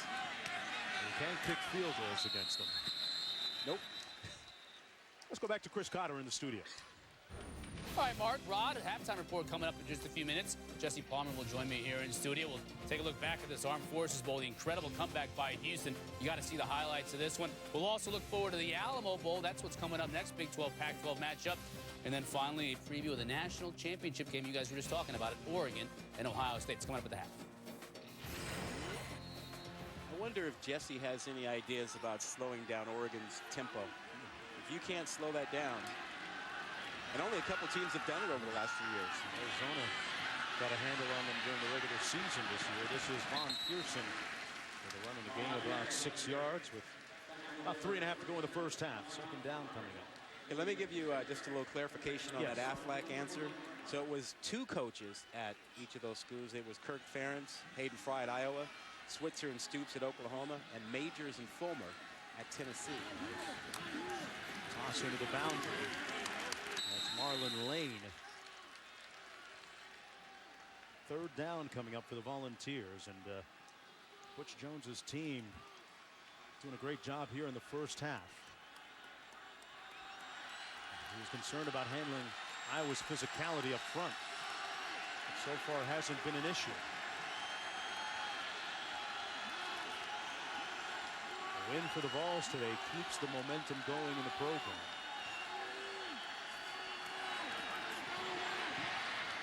Dobbs completes it, and he keeps the drive alive with a catch by Pearson. Pick up a 4 and a first down. You know, that last drive for Iowa was a long drive and allowed the Iowa defense to catch their breath and to work on some adjustments on the sideline. And we'll see if that helps them here. But they've been on the field way too much. Look at the first down situation. And Dobbs kept it himself, pulled it out of the stomach of Jalen Hurd, an 8-yard gain. And we were talking about Dobbs and his academic load. Folks, I mentioned the fact he's taking aerospace engineering. That might be the easiest of his classes. Studying the playbook and studying a whole bunch of deep sciences. That pass complete to Jonathan Johnson. Now, I'm not sure how many credit hours this adds up to, Rod, but I'm spending a lot of time with a tutor if I'm looking at these. Right? How'd you do in thermodynamics? I punted. Circuits and electrical mechanical components. Now physics, most of us got some physics at some point. He wants to build airplanes, as Mom Stephanie watches. His father Robert also in attendance today. Coach Butch Jones joking, talking about Dobbs' GPA. Please reset the game clock to 149. Thank you. They're talking about the team's GPA, and it was a high of 2.78. Said that Dobbs' 3.2 was dragging them down. Until they heard about how tough his classes were. They were like, never mind.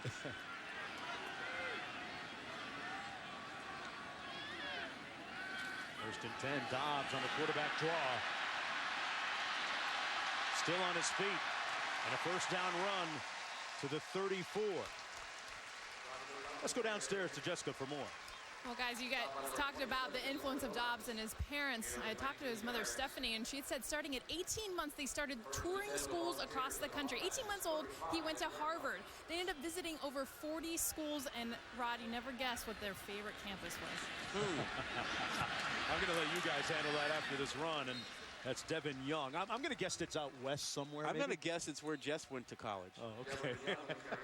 Spent a little time on that campus yourself at Stanford, right? Stanford and Palo Alto. Kind of hard to say no once you step on that campus. So what Mom and Dad got the process starting early for Joshua Dobbs. He is quite impressive when you meet him.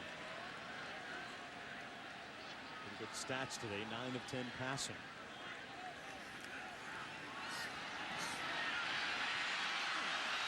Sidestepping the rush and got a favorable fortuitous bounce into the hands of his receiver Von Pearson. It was tipped by Loudermilk. I love the fact he extends plays but can keep his eyes down the field. That ball is tipped. Pearson keeps great concentration to come up with it. But Dobbs extended the play. We've seen him run, take off and run. But the ability to maneuver and extend the play and keep your eyes down the field, that's quarterbacking. 30 seconds to go in the half. Dobbs looking into the end zone. Touchdown! What a catch on the back shoulder fade by Pearson. Perfect placement of a back shoulder throw. Put it right where Pearson could come back and get it, and no one else.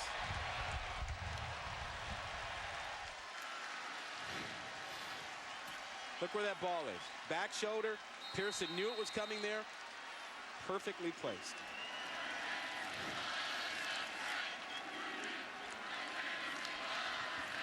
Tennessee in control,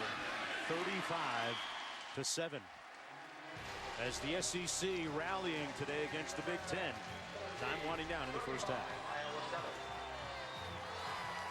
The energy at Tennessee reaches far beyond our campus. As Lady Vol and academic All-American, Candace Parker set new standards. Now she electrifies fans in LA. Keeping the lights on there and across the country is the work of Professor Elu Liu.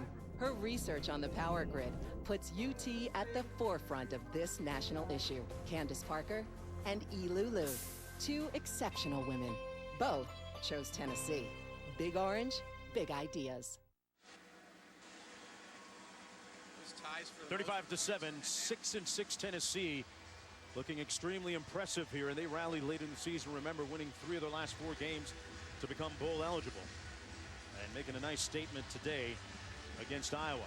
This ties the record for most points in a half of this bowl game. Tennessee had it back in 1994 with 35 against Virginia Tech in the first half.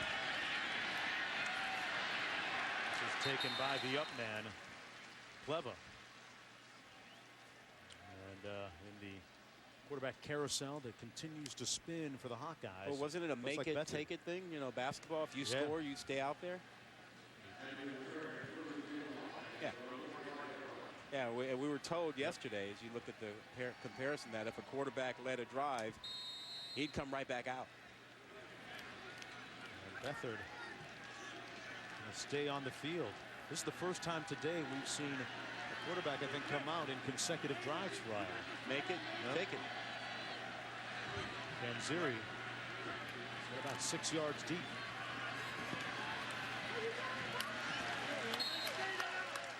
He's going to pick up a couple yards with 8 seconds to go here in the first half, and there is a sea of orange, loud and proud right now, as the Volunteers lead by 28 points going into the locker room.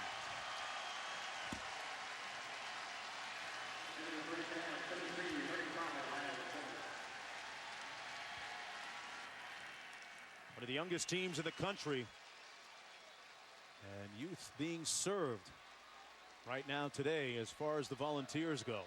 Look, there is nothing you can do to slow down that anticipation for Tennessee for the second half and for next season. Let's go down to Jessica.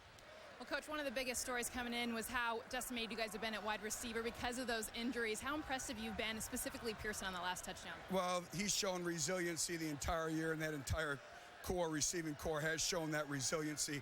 I thought we had a little lack of intensity there. We'll get that corrected, but you know, he's made plays for us all year long, and Josh is managing the offense exceptionally well right now. Well, a big goal has been to stop the run of Iowa, specifically Mark Weisman. How have you been able to limit him?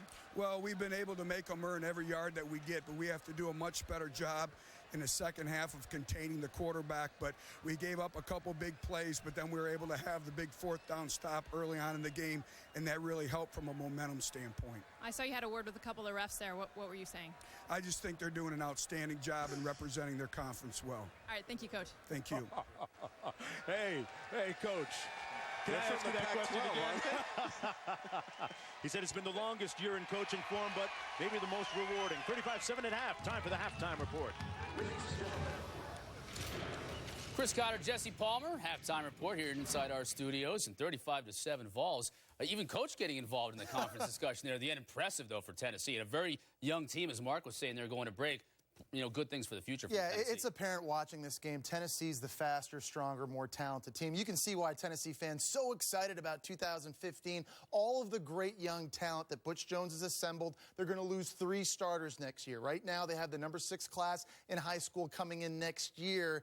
This team will be good enough, and they'll be talented enough to win the SEC East next season. But in the big picture, after the SEC's 3 best teams lost New York 6 bowl games, the big question now is the SEC still the best conference? It is important that teams like Arkansas, Texas A&M, South Carolina, Tennessee today, Florida tomorrow, those quote-unquote C and D teams in the SEC win their bowl games, because the biggest argument the SEC makes year in, year out, they're the most deep conference top to bottom in the country. But this is the first time in 9 years, Chris, that I think it is not a rhetorical question. You can't just dismiss the question that the SEC is, in fact, the best in the country. I think it is, but you can't help but wonder when you consider the 3 best teams losing, the SEC West has struggled as much as they have. And if you're thinking of changing the channel and dismissing this as a Tennessee win, our research analyst Mackenzie tells me in calendar year 2014, FBS teams that trailed by at least 20 points in the fourth quarter were 1-333. In calendar year 2015, which I know is only 2 days old, they're 2-1.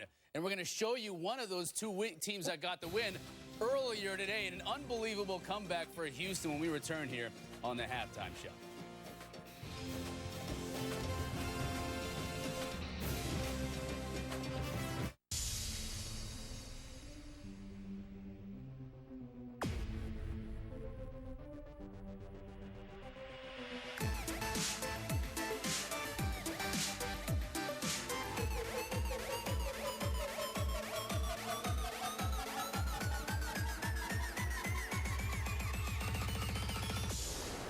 What's your culture?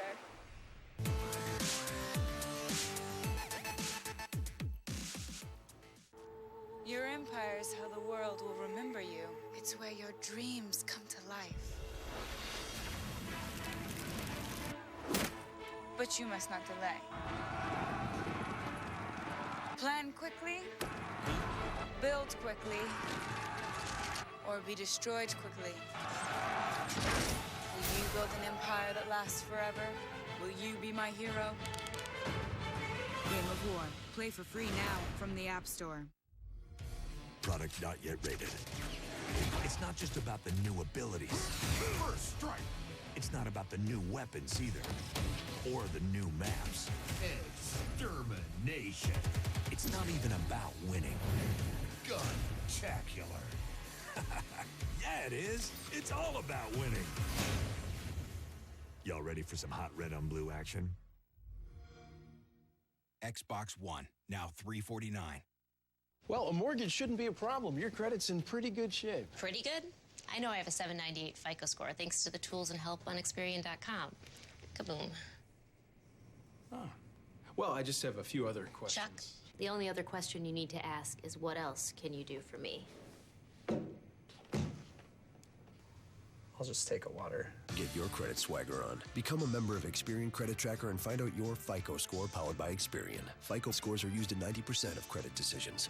Introducing the new Subway Simple 6 menu. It starts with 6 of our best 6-inch subs, now and made just for you meals. For just $6 every day, you really got it made. I got it made. I got it made. Fresh at Subway.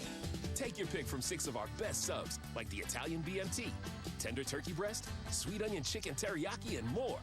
With a 21-ounce drink and a bag of chips, the new Simple 6 menu is value made simple every day. You so got it made. Subway.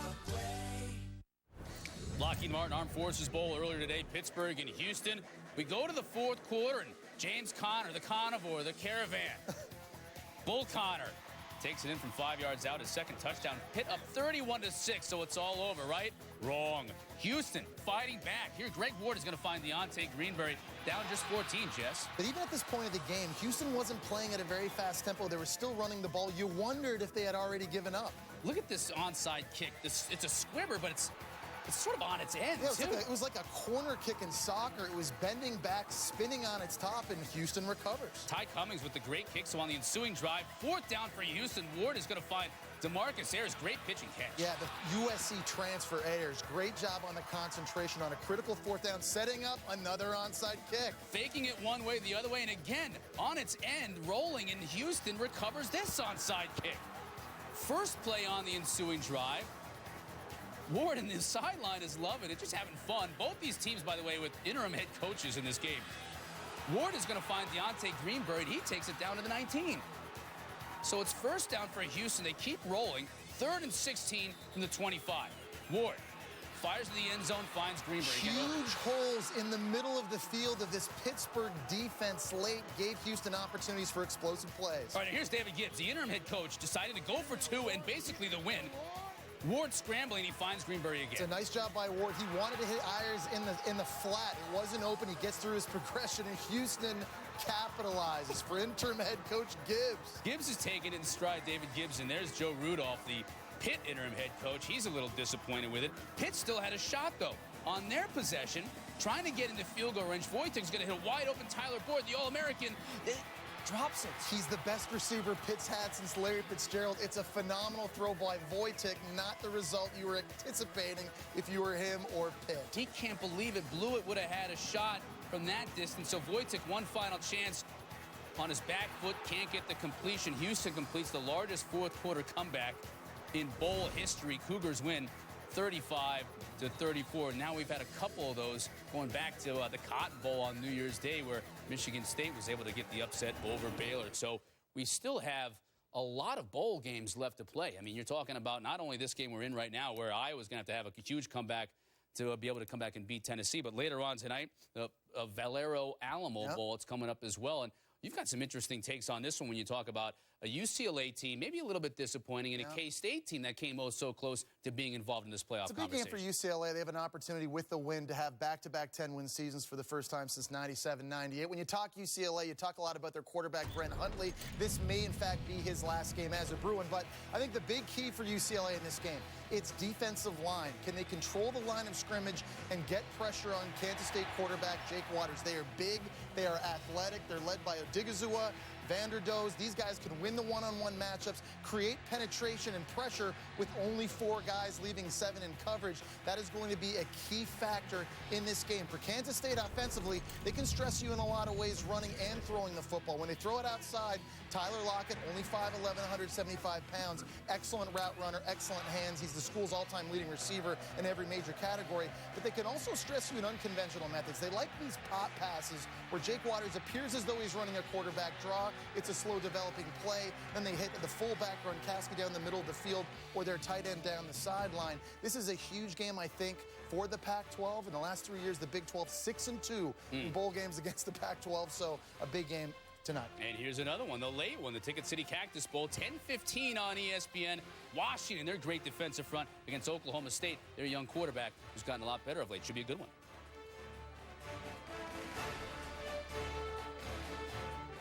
That's me last year. Why is this so hard? Doing my taxes the old way. And this is me this year. Thanks to TaxSlayer.com, I hit e-file and I'm done. File your simple federal return for free. Ready, set, refund.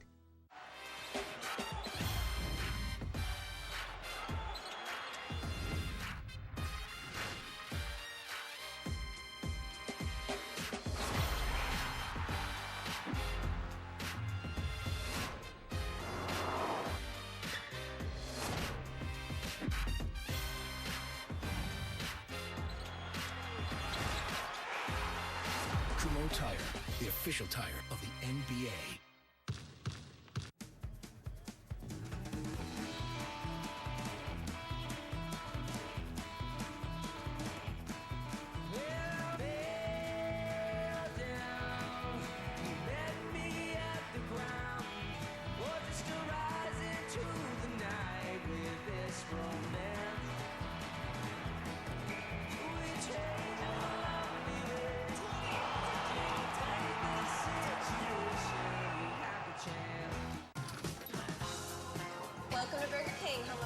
sandwich. What is going on? What is the Yum Bowl? That's one of the best things that came out of the 70s. The Yum Bowl from back in the day is back. Now on our 2 for $5 menu, only at Burger King. Yum Bowl. Cheer for the stumbles. The he shoulda had that's. And the tears that linger. For in those moments, greatness lies. There, you will find the provoked, the determined, the unified. It's in those moments that champions are born. Sure. Don't worry. They left for the game. Bram, this is Mark Helfrich. Get me Phil Knight, stat. Think Urban would miss the spring? Keep it. Bram. Playbook. You sure? No one's gonna know. Yeah. I forgot I have a meeting.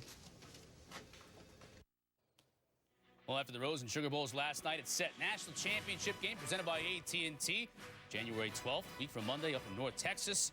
Of course, it's on ABC in Oregon. Really, when you think about it, looking at the tail of the tape of these two teams, after the Michigan State test early in the year, they blew doors on everybody except for Arizona at home. That tough loss. And Ohio State, similarly, they had the tough loss early against Virginia Tech, and then they started blowing everybody out, including some of their tougher games. Michigan State, Wisconsin, the Big Ten championship game. And Jesse, the matchup that everybody is going to be talking about, and we will too for the next week, is certainly going to be Oregon's offense versus Ohio State's defense, but you can flip those scripts too and take a look at Ohio State's offense versus Oregon's. I was so impressed watching that Sugar Bowl, the job that Urban Meyer, Tom Herman, that coaching staff did, taking advantage of Alabama's weaknesses. They brought a 12-gauge shotgun to the fight, and quarterbacks Cardale Jones at 6'5", 250 pounds, tremendous arm strength, hitting deep shots, taking the top off of Alabama's defense. And what about the athleticism, scrambling and keeping drives alive on critical down and distances, third downs, making guys miss, getting north-south, lowering the shoulder, and helping wear down Alabama's defense. You know, in the 2 games he started, he only has 1 turnover, made great decisions. And what about the physicality Ohio State had? Running Ezekiel Elliott inside and outside. He made some catches. He's a great combination of size and speed and game-breaking ability. But in the Nick Saban era, the Crimson Tide had only given up 100 yards to 9 different rushers. Ezekiel Elliott had 230 rushing yards in this game. It was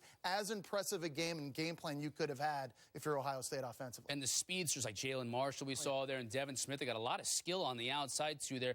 Very underrated, I think, throughout the course of the year. So we talk about Ohio State's offense, but we rarely talk about Oregon's defense this time around, and yet they were impressive in forcing turnovers against Florida State. They deserve a lot more credit. You have to give credit to defensive coordinator Don Pelham. They're not a dominant defense. They're not the 85 Chicago Bears, but they play a bend-don't-break style. They keep the football in front. They don't give up explosive plays. They did give up 528 yards, but they were unbelievable in the red zone, and they did a tremendous job creating takeaways. Great effort by all 11 players, flying to the football, creating strips, 5 turnovers on the day. I loved the way they played on the perimeter of the field without Ifo Ekpre-Olumu, their best corner, Troy Hill, Chris Cisse. Guys were physical, created small windows for Jameis Winston. The defensive line up front, led by Eric Armstead, DeForest Buckner, Tony Washington, they were disruptive.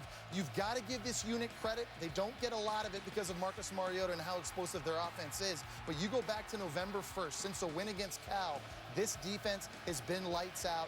You know they're athletic. The big question come the national championship will be, can they be physical up front to take on that offensive line from Ohio State and try and slow down that running game and make Cardale Jones and that offense one-dimensional? Yeah, you mentioned, the fact that Florida State was able to get yards, almost had 2 100-yard rushers in that game, so they were able to move the football. The turnovers they're undoing could see some type of a shootout, I think, maybe in the national championship game in North Texas. All right, still plenty to come to here at the half, including more on this game. How about Jalen Hurd? 29 yards on this carry. He had 97 in the first half, including 2 touchdowns, all balls.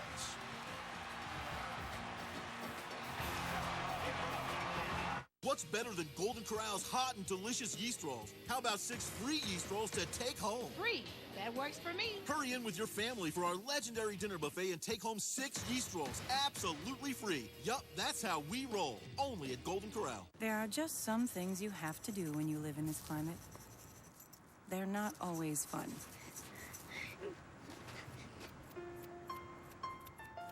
Well, okay. Sometimes they're fun. You're doing a good job. With great brands on sale, like Sterilite 18-gallon storage totes for just $4.99 each.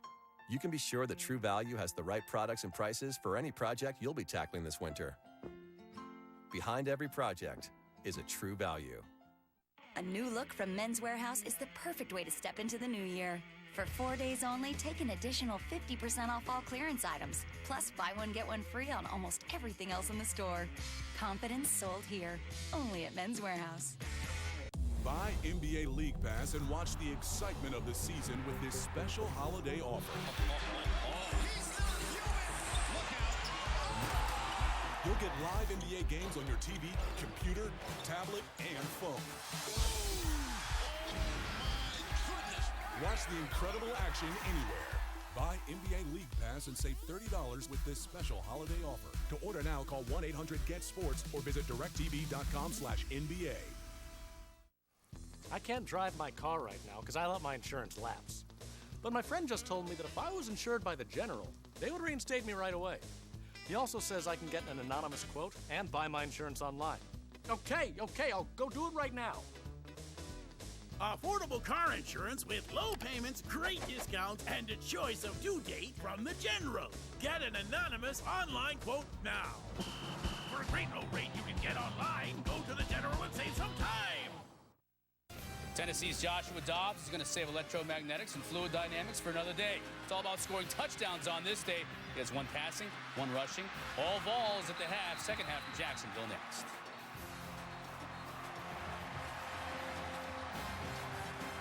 That's me last year. Why is this so hard? Doing my taxes the old way. And this is me this year. Thanks to TaxSlayer.com, I hit e-file and I'm done. File your simple federal return for free. Ready, set, refund.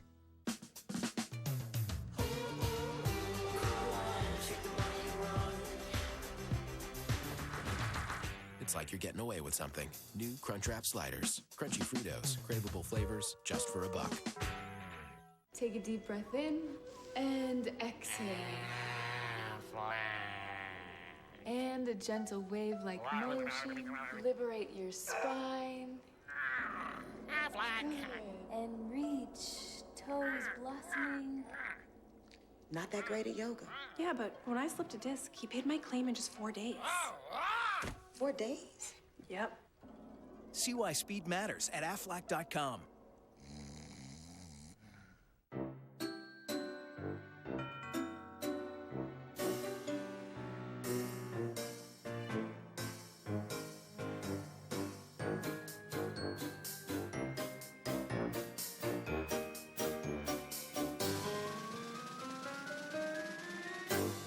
Every game day begins somewhere. Franklin American Mortgage. It all begins with home. That mess, with a mind of its own, let's pack it and stack it. Then let's ask ourselves, why didn't we do this sooner? Let's do this. More saving, more doing. That's the power of the Home Depot. 66 quart latching totes, now just $6.88 each. Sorry.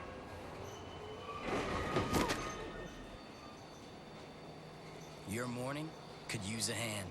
Taco Bell Steak and Egg AM Crunch Wrap with a hash brown inside. A whole breakfast in one hand. Welcome back to Capital One Bowl Mania.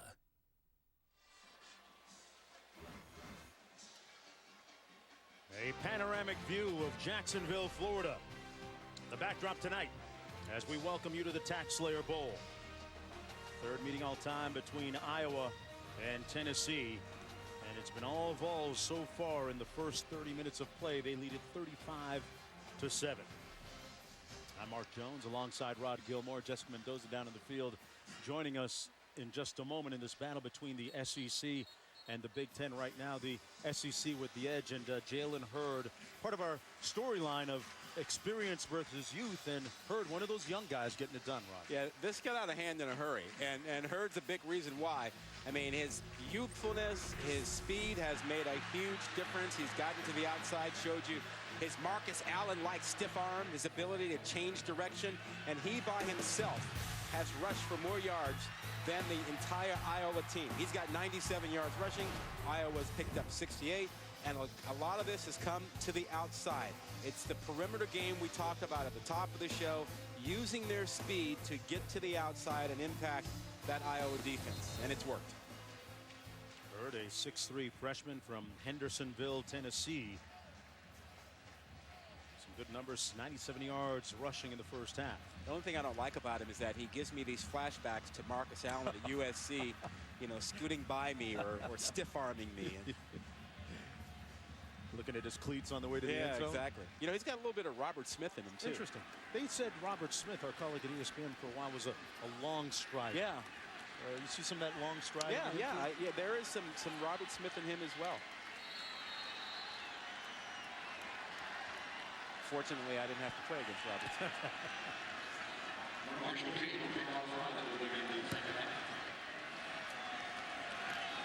Fielded on the fly at the 11-yard line. Tennessee with a chance to start the third quarter with possession here out to the 28-yard line. Let's go downstairs to Jessica.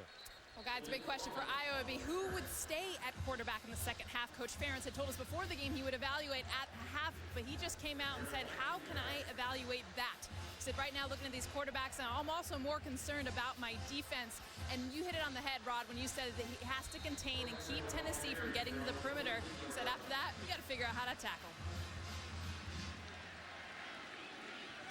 Josh Dobbs at quarterback. Down the entire way, and has had a hot hand in the first half. Hands it off here to Hurd. Tried to get the perimeter, and that time a decent job of containing him. Desmond King with run support off the corner. Gain of 3. I think they've done okay. TD, only one punt. You know, and Jessica's point about the perimeter, speed makes it hard to tackle. You know, the faster people are, the quicker they move, the harder it is to tackle. So they got to box them in. They got to keep them from getting to the perimeter. Already got his 4th 100-yard rushing game of the season. Dobbs completes the pass out near midfield at the 48-yard line to Alton Howard, working against Maurice Fleming, and a first down for Tennessee. Well, Iowa's got to change it up and try something different. I mean, sitting there isn't working. Maybe they have to bring pressure from the edge, but something's got to change for them to impact this game. 17-yard gain on that last play. The pass tipped up, and Iowa, in a maze of players, incomplete pass after all that. I mean, that had interception written all over it. That was the turnover that could have given them some momentum. This ball gets tipped, and it's there for the taking. Loudermilk can't get it. It's right there for him. He couldn't come up with it. Lomax had a shot at it. Jewell had a shot at it. There are 3 players from Iowa in the same vicinity, and neither came up with it. 2nd and 10. Hurd straight ahead. Yeah, Jonesy, that tendency we showed you about the running back with depth, a couple of yards behind the quarterback, has held true on that last play. We saw once again 2 yards behind the quarterback. It's an inside run. When he's even with the quarterback, they tend to pass or they have to run laterally. As we saw, Hurd proficient running the football, his 4th 100-yard rushing game of the season. Dobbs back to pass. Incomplete at the 40-yard line, intended for Josh Malone.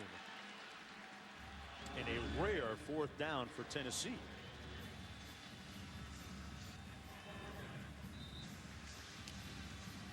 It was the 2nd punt of the ball game for the Volunteers as Matt Darr trots out onto the field.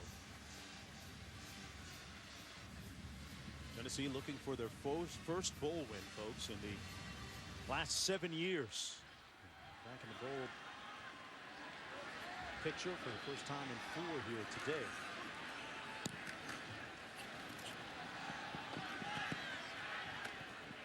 Fielded at the 16-yard line by Vandenberg. No return on that 32-yard punt. Beathard ready to come out when we come back. Florida, it's so good to see you again. Keep it under the water? You don't throw on me! No. Senorita, please, that tickles. Oh, 2 against 1, that's fine with me. When you get it up to about 2,000 degrees, Hey, who's the new guy? Oh, he's really good. Yeah. Nice. Our history is not the same old story. Great rates from $64 to $399. You should see my Castillo.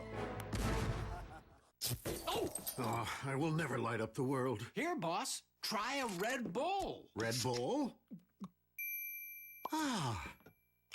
Behold the light bulb. Well, Red Bull gives you wings.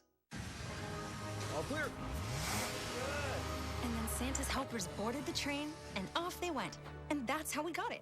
Wow. The magic of the season is here at the Lexus December to Remember sales event. This is the pursuit of perfection. Papa John, pizza maker. Peyton Manning and Joe Montana, playmakers. Hey, Pop, I got a question. Yeah. Doesn't it seem like Joe only shows up during the playoffs when we do a buy one, get one free deal? You think he just wants that free pizza? Hello? Huh? No. This is the free one, right? Get a large one-topping pizza free when you purchase a large pizza. Order now at papajohns.com. Better ingredients, better pizza, better football. Papa John's. Celebrate the soggy shoes and the slow starts. Celebrate the lessons learned along the way.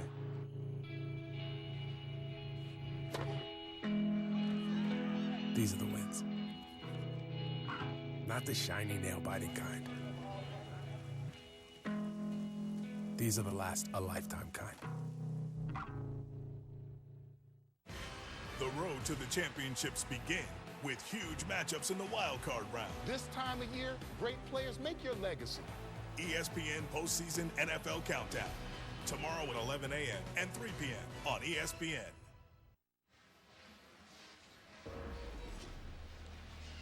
Well, prior to kickoff today, a familiar face and part of the Tax Slayer family, one of the top NASCAR drivers in the world, Dale Earnhardt Jr., out at midfield. I was disappointed he just didn't burn some grass out front there, just burn some rubber. I still think that car took up some grass. And there's a lot of places you can't do that. For Dale to lay some rubber down for me. Derek Barnett back in the ball game defensively up front, number 9 for Tennessee. As the Hawkeyes run it between the tackles, that is Iowa football at its best right there. Kanziri with a nice gain of about 7 on the play. Too few of those today, Rod, so far. Why? Well, they haven't had an opportunity to get anything going. They haven't been able to throw the ball and stretch the field. Everything's been boxed in, 8-man front, and they haven't been able to run against it. Second down and 2. Beathard in the quarterback. He was the one that led them on the touchdown drive at the end of the first half.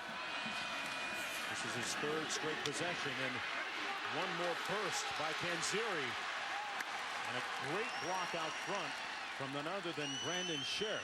Yep, they went to his side, and like I said earlier, they've done that 41% of the time this year, with good reason. Outland Trophy Award winner, a likely high NFL draft pick. He gets them to the edge, seals it off completely. 6'5", 320 pounds, and really good feet.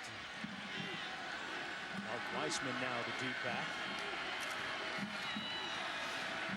Play action. Beckard looking downfield and into traffic, almost intercepted by Cameron Sutton, who's been solid all year for the Volunteers in the secondary.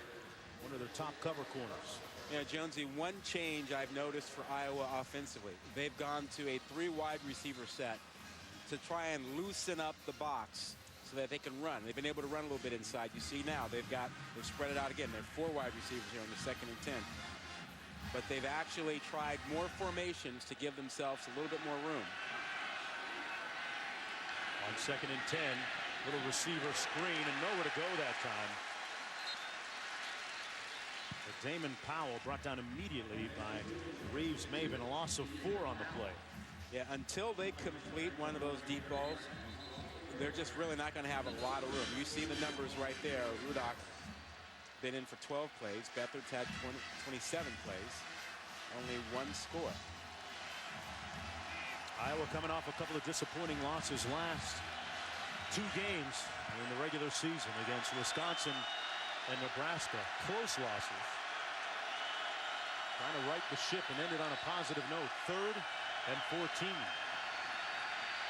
Bethel over the middle and incomplete at the 35-yard line for the tight end Jake Doozy.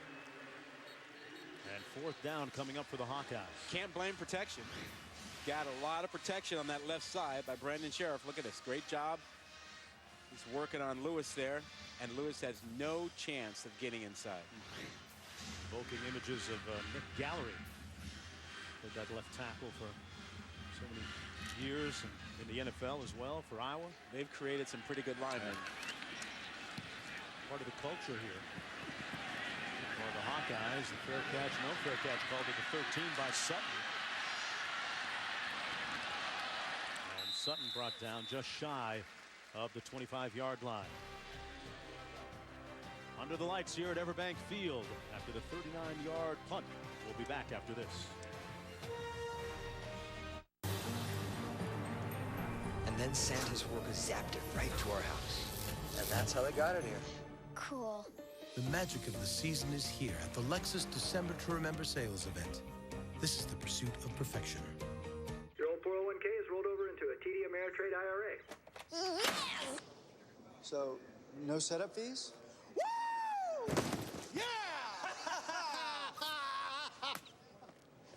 So I get help from rollover consultants? Yes! No rollover hassle. Great. Oh, we're spiking things, Robbie. For all the confidence you need. That's better. TD Ameritrade, you got this. Welcome to Burger King, home of the Yumbo sandwich. What is going on? What is the Yumbo? That's one of the best things that came out of the 70s. The Yumbo from back in the day is back. Now on our 2 for $5 menu, only at Burger King. Yumbo. I need fans put up. I need lights put up. Who's going to do that? Now there's HomeAdvisor.com, a free service that matches your home project with top local service professionals. We got everything from Home Advisor. Electricians, plumbers, handymen. You get to read the customer reviews of all of your neighbors. And you know that the companies that are on there have already been screened, and so you already have that confidence going in. And Home Advisor is always free. Go to HomeAdvisor.com now. Hey, 1 pack of razors, please. Comes to $19.65. What? That's a lot. Yeah, I don't... Comes with a free gift. Oh, free gift? That's cool.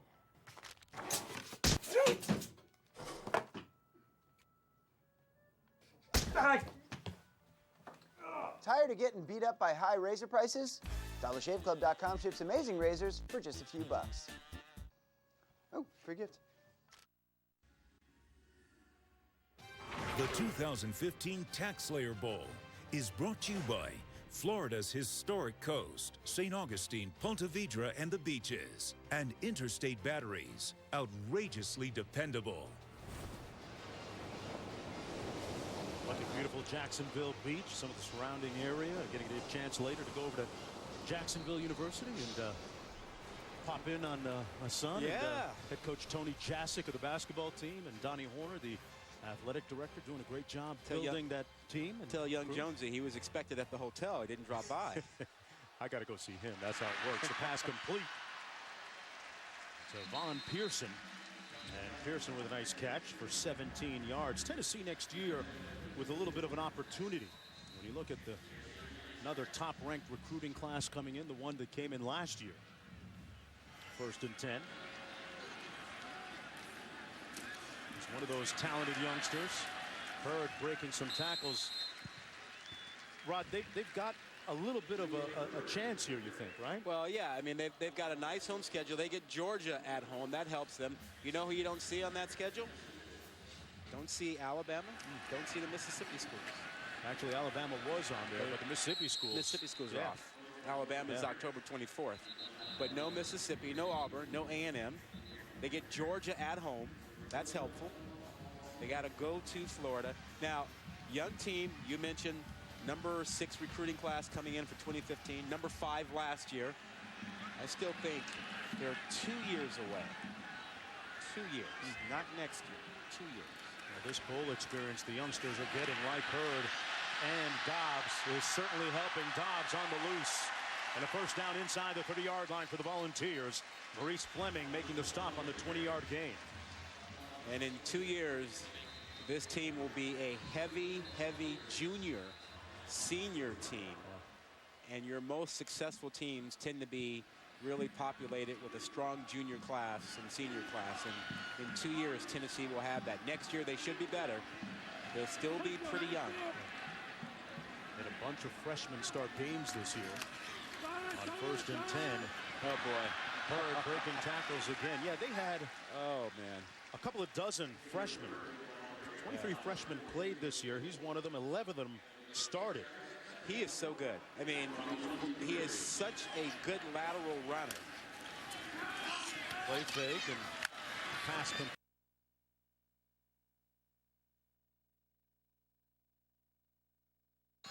Inside the 20-yard line, a gain of 4 on the play. That's a good play. You don't by find tight end Wolf. You don't find many 6'3" running backs who have the flexibility and the balance and the ability to go lateral as this guy does. He can change direction. Dobbs passes again, a high percentage pass complete to Ethan Wolf again. Gain of 6 on the play. And the one thing about Hurd we've not seen a lot of is his ability to catch the ball today. He is an excellent receiver out of the backfield, the second leading receiver on this Tennessee team. Hurd again, this time the Iowa defense intransigent up the middle, limiting that gain to just 3. Sets up a 3rd down and short coming up for the Volunteers. They've gone quick on this sequence and moved the ball pretty well, Rod. Well, pace has been a big thing for them, particularly against Iowa. They wanted to tax the Iowa defense. Iowa's defense plays about 64 plays per game. They wanted to ratchet that up with their tempo. On 3rd and 2, Dobbs going to keep it. Dobbs, touchdown, Tennessee.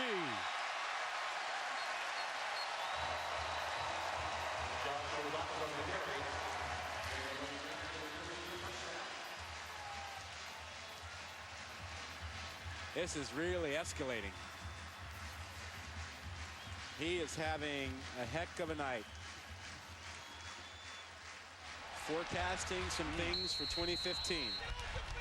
Future as bright as that orange jersey for the Volunteers and the Volunteer Nation. Oh, and Volunteer Nation has been waiting. They are ready. Well, Rod, you said that they wanted to tax that Iowa defense with pace. You can call that offense the IRS right now, because that Iowa defense making some big-time tax payments. Vols with the lead when we come back.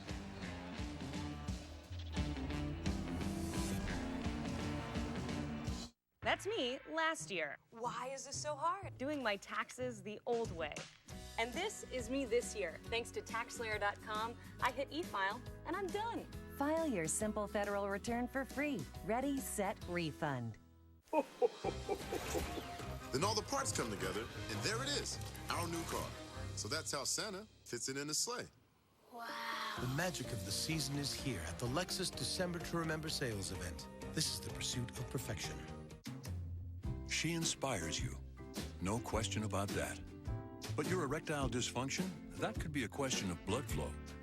Cialis Tadalafil for daily use helps you be ready anytime the moment's right. You can be more confident in your ability to be ready.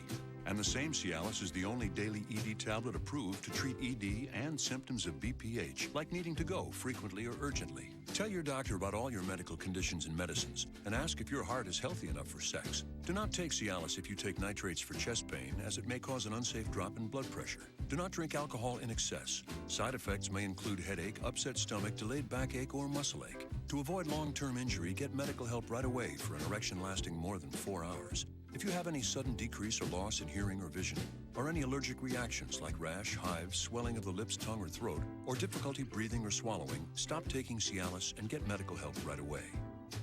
Ask your doctor about Cialis for daily use and a free 30-tablet trial. Hi, I'm Tom. What can I get you?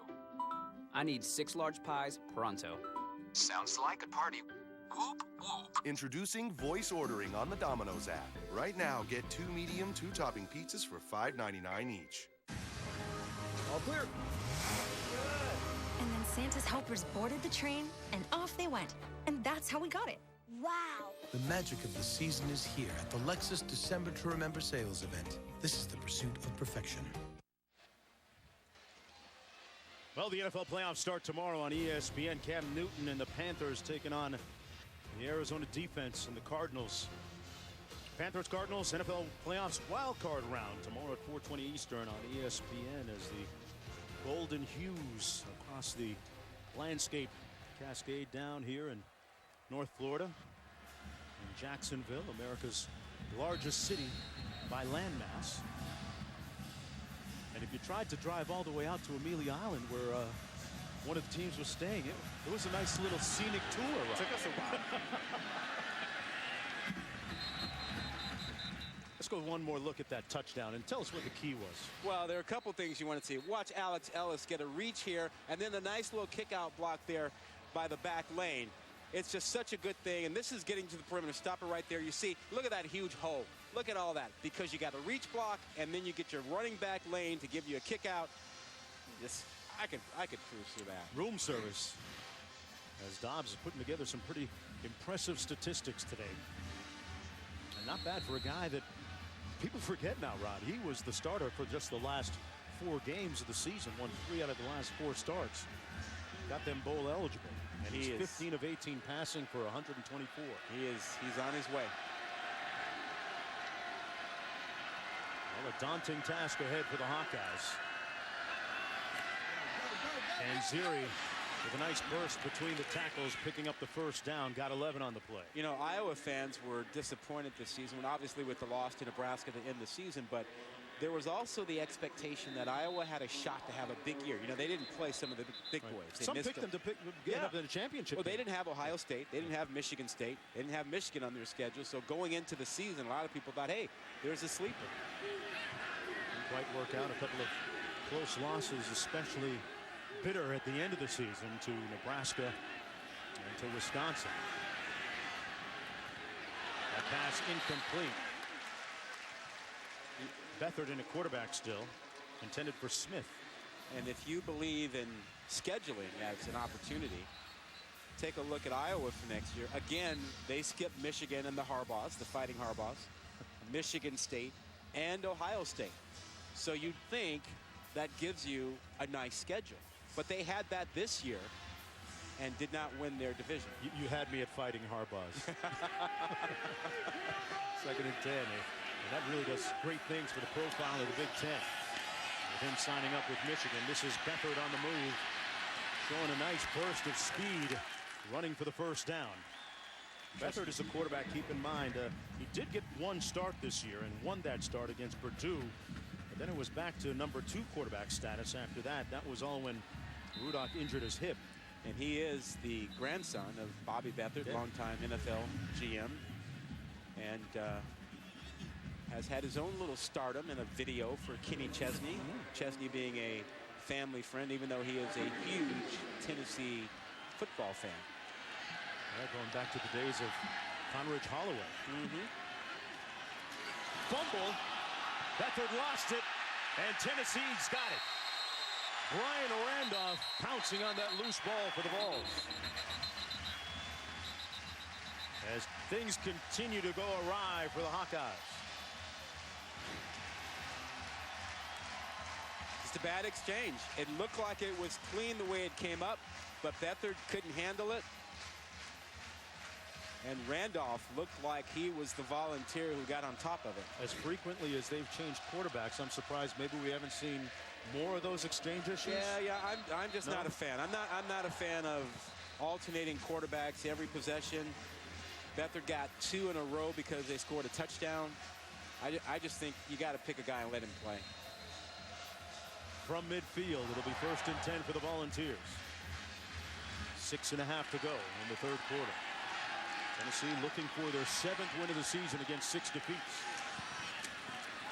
On the jet sweep, Pearson brought down after a gain of maybe 2 on the play. You know, I'm not sure Iowa just didn't get a little stale. In what sense? Well, they've been here 10 days. I don't think there's any other team in the country that goes to a bowl game as early as Iowa does. So they've been here through Christmas, through New Year's, been away from home for a long time. And they started that 10 years ago or so. And I don't know, as a player, I think I'd be a little frustrated. Well, it depends on your destination at times. You think this is Hurd out of the backfield, making the catch and turning it upfield. He's going to be stopped about 2 yards shy of the first down. But interesting theory there, Rod, on Iowa and their lack of performance today. Well, the reason they come early is they had issues before. They lost the bowl game, and they had players showing up at different times from all over the country, and they wanted to come in as a team, get their work done together, and they thought that's the better, prescription for them. I don't think it's worked out that well today, obviously. Lane in the backfield. Dobbs fires incomplete and is intercepted by Desmond King. King still on his feet and finally brought down at the 31-yard line. That's his 4th interception of the season and the first turnover for Tennessee today. That ball may have been tipped off of Pearson's fingertips. Of Tennessee, he must sit out for one play. Well, it looked like it was something that Pearson could come up with. It was a little bit high, but catchable. He couldn't make the play, and King was right there. Now, this gives Iowa its best field position of the day. They have a short field just outside the 30. Receiving a sideline warning. Tennessee receiving a sideline warning. Tell you what, Butch Jones warned his team. He showed his team and his coaching staff a video before they came down here about some of the prevailing themes from bowl week. Some strange plays, some taunting penalties, some of the real things that covered the whole spectrum. And the theme being expect everything and be ready. Kanziri with a gain of about 3. And this Iowa team trying to get some points on the board in a hurry. We see Jones right there, his counterpart. Ferentz has been at Iowa for 16 seasons with NFL lineage. And he does have a successful formula. Beckard, quick 3-step drop, and that's going to be incomplete. I like the way that he used the Pittsburgh Steelers model to make it successful and make it work at Iowa. Well, that's where he got the formula from. Consistency in your coaching staff. And Ferentz looks to Pittsburgh and he says, look, they've had, 3 head coaches in how many decades? And he's tried to replicate that at Iowa. And he said, if you're at the right place and you can graduate your kids from the same high school as he's been able to do, it makes sense to stay a long time. He just recently, a couple years ago, had a turnover in his staff with the coordinators. 3rd and 8. Beckard given time. Now is to take off. Picks up the first down, stays in bounds. That ball was awfully loose, but he makes it down to the 5. 1st and goal, Hawkeyes. Heads up play. Got forced out of the pocket, had nothing there, was able to pick up 27 and give them a 1st and goal. Showed some wheels as he got to the outside. From the 6-yard line. A little concerned about ball security, as you mentioned, Jones. He was carrying that thing like a loaf of bread, waving it around. Wiseman in the backfield. Hillier in motion. Beckard fakes the throw and got rocked at the 6-yard line by Bynum. Well, nobody can get open. He's got nowhere to go with the football. And he'll take a big hit here. No one's going for the fake. It's a good tackle. That's Bynum, 51, staying up high, hitting with the chest, leading with the chest. It's a good hit. Rudock on the sideline, but nobody open in the end zone. I think you have to do some rub routes, some picks. I can't believe I just said that. But you lose your DB card, right? You got to find a way to get a guy open, and they just can't. They can't run away from anybody. Hamilton in motion. They're going to run it. Kanziri with nowhere to go. Might have gotten lucky to get back to the line of scrimmage. 3rd and goal. So, this 4-down territory, of course. Yeah, well, at this point, seriously, take three receivers, put them in a bunch formation on one side, and try and free somebody up. Because one-on-one, they're not running away from guys. They're not separating to get anywhere to go. So put them all on one side, bunch them up, and try to get somebody free that way. 3rd and goal from the 7. Beathard picked off in the end zone. Ladero McNeil snuffs the drive.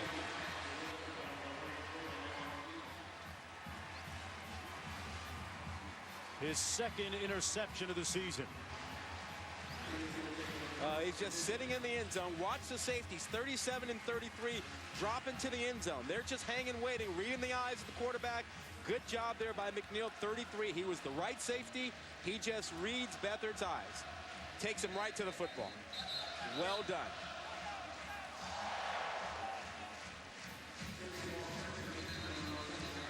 And Beathard taking some physicality. Good sign that one of his teammates has his back still. Yeah, it was Jordan Walsh. Always protect your quarterback, and he was hustling over there to do that.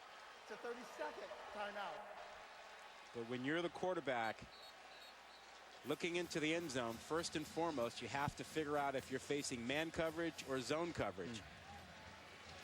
And if those safeties are lurking in the backfield, just reading your eyes, you have to be extremely careful throwing that ball over the middle.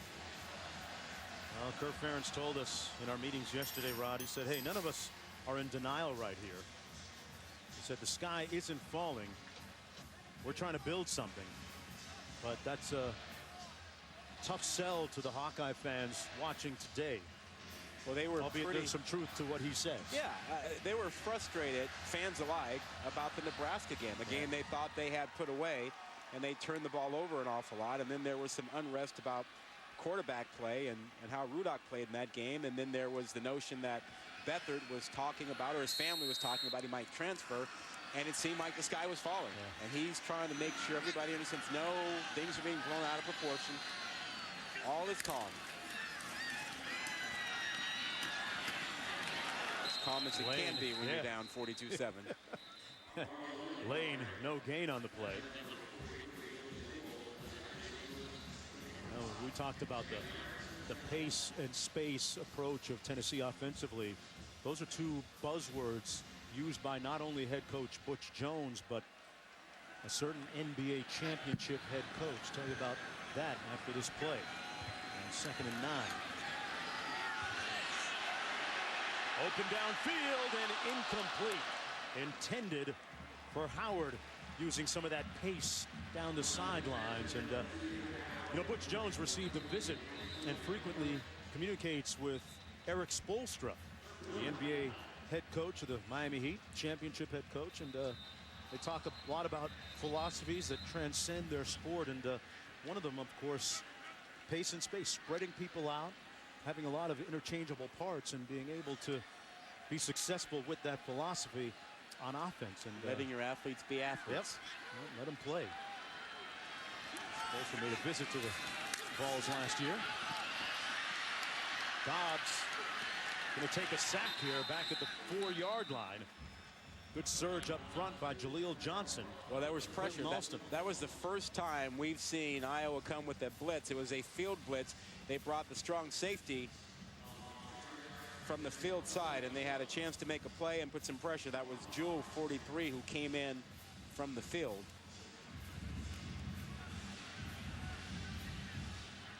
Now Matt Darr going to punt from the shadows of his own goalpost. I was going to get a chance to flip the field a little bit.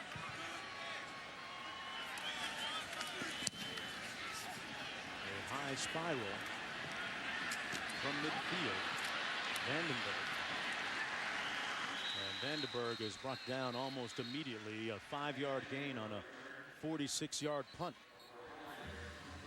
And could be Rudock coming in for this series for Iowa.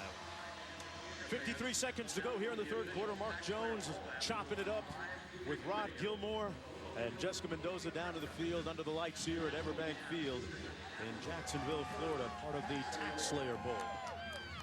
And I want to wish everybody out there watching today a belated Happy New Year. It was great sitting around the hotel watching all those games. I tell you, yesterday was compelling football.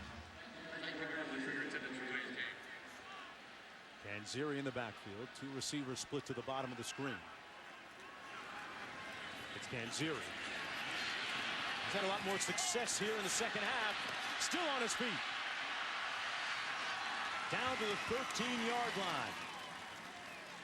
Kanziri running behind that big offensive lineman, Sheriff. Well, that's the way to go. I mean, he's the guy we've talked. Look at him just destroy his man there. He gives his running back Kanziri the edge because he just engulfed Vereen. Ate him up. And again, 41% of the time is that's where they ran this season. And for some reason, they didn't go over there an awful lot in the first half. 32-yard gain, 20 seconds to go in the third. Kanziri frustrated that he slipped and fell. Had a little bit more, picks up 3 on the play. Well, clearly, Wiseman has been banged up. That shoulder injury has not allowed him to perform at his normal high level. And so Kanziri has gotten more and more responsibility. He's also back from being banged up. Well, Butch Jones's team taking a 42-7 lead into the fourth quarter. Looking for their first bowl win in 7 years. Back with more after this.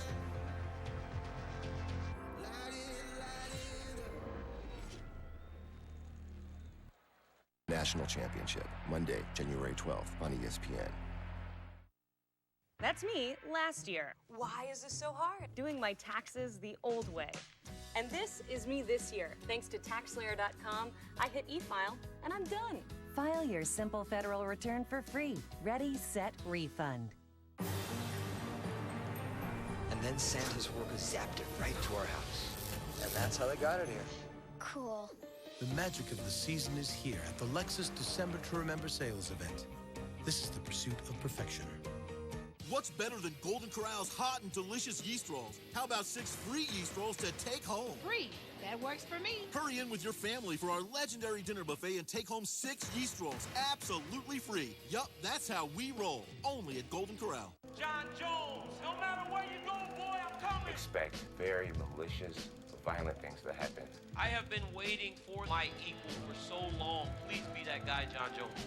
There is nothing you can do to stop me. You will lose this fight in Cormier. Then let's meet in the octagon and fight, John Jones. Man, you have not tasted what I have to offer, and you will see it. Okay, little boy.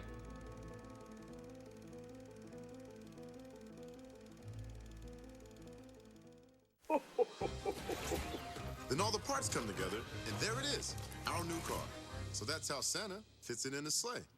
Wow. The magic of the season is here at the Lexus December to Remember sales event. This is the pursuit of perfection.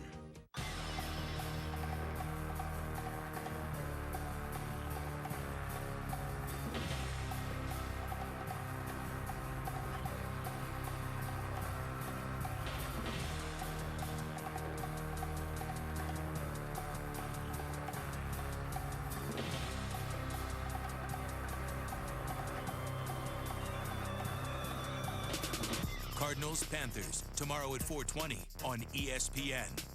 From the very minute you have this idea that you want to be in business, you need to have that card. Presentation is everything because they're not only first impression of you, but now you're handing them this product that really is kind of going to define your business in their mind pretty quickly. You want a very thick card that feels nice in your client's hand. I think it's nice to have a choice because sometimes you want a glossy card, but for other projects, I don't necessarily want all that.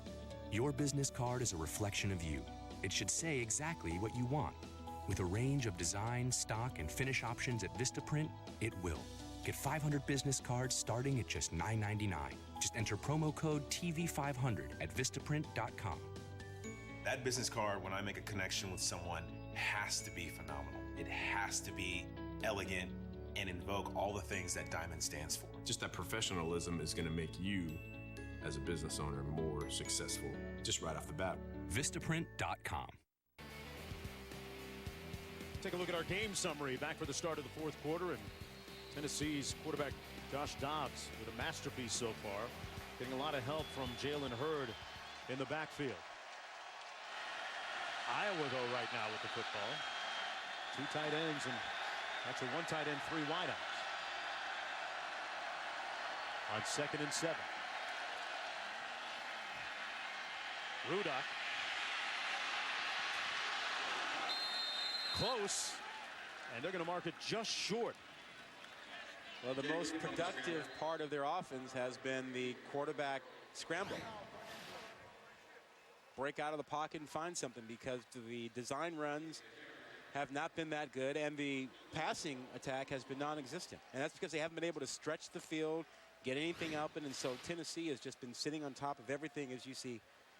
Is that Majid. Majid there? Yeah, Majid's down. 6'3" junior out of West Palm Beach, Florida.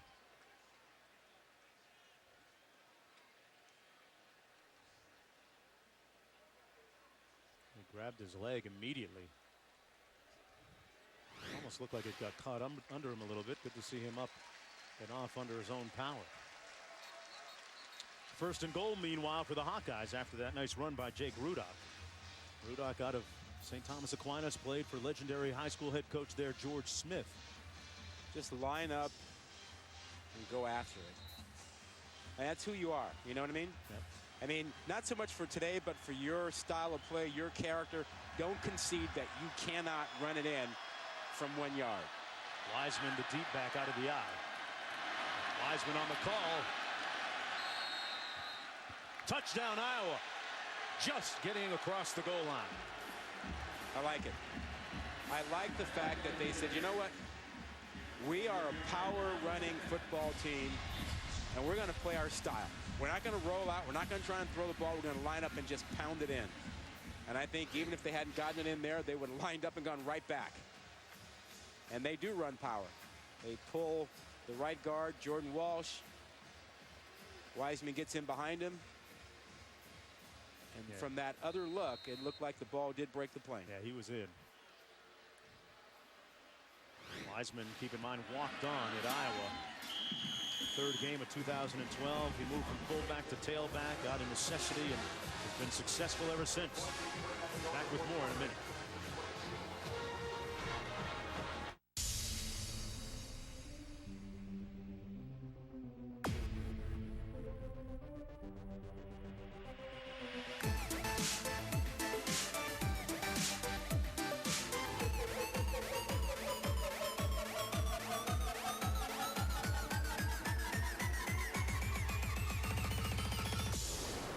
What's your culture?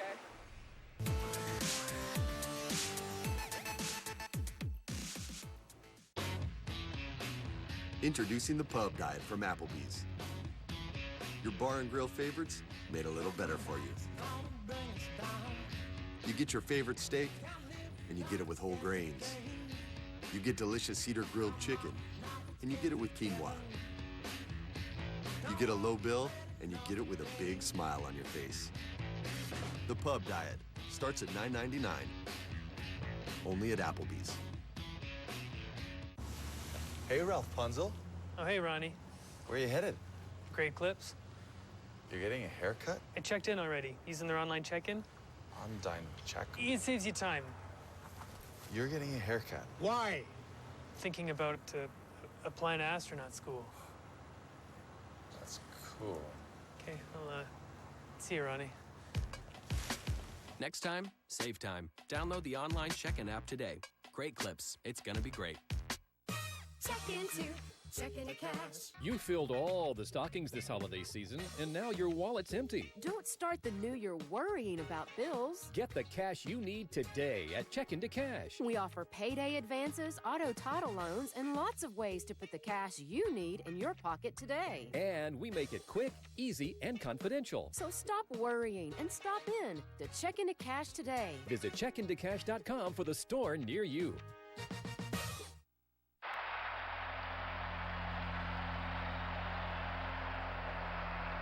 When the confetti settles, Who's in the history books?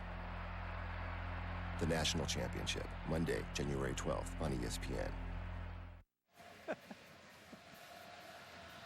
Welcome back, everyone, under the lights at Everbank Field, 42-14. Let's go downstairs to Jessica. Well, guys, I spoke with Mark Wiseman's father, Larry, about where he got started in football. For Mark, it was when he was 8 years old playing baseball. And he was pitching, and he was out there moving everyone around, telling them where to go. And when he would get mad at a pitch, he'd catch the ball back from the catcher with his bare hand. He said that aggressiveness, they knew right away that he needed him to sign up for football. It's translated ever since, and they said especially when he was a walk-on here at Iowa, and his ability to be able to get that scholarship constantly driven. It started when he was 8 years old, of course, playing baseball. Yeah, he is a guy that, he's an Iowa guy, as they would say in Iowa City. He's the type of player that they have been able to hang their hat on and be successful with for a couple of decades. They do a great job of developing players. So by the time you are a junior or senior, you are a fully completed, well-rounded football player, understands the scheme, what you're supposed to do, and you've spent 3, 4, 5 years in the weight room building up your body. And they've turned out professional linemen that way, running backs, defensive linemen. They've been pretty good. Here's the onside kick and recovered by Tennessee. You know, Kirk Ferentz had a great analogy when he was talking about the profile and the type of player that they build their program on. He said, none of our guys come on campus and get out of a limo. They're not getting out of a limousine when they get on campus. These are real lunch bucket type guys. And that's not underselling their talent either. No, it's understanding your profile and who you are and the guys that fit your program.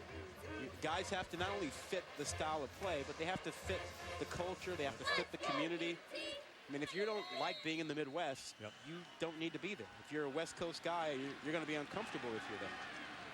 Marlon Lane in the backfield on 1st and 10. Dobbs tucks it under. And Dobbs brought down. Let me ask you this, Rod. It's 42-14, just underway in the fourth. Dobbs' work, I would think, almost is done. At what point do you start thinking about putting Nathan Peterman in the ballgame? Well, I think the theory is he needs more reps. Okay. He's a guy who hasn't started that many games. He needs as much live repetition as you can possibly get him.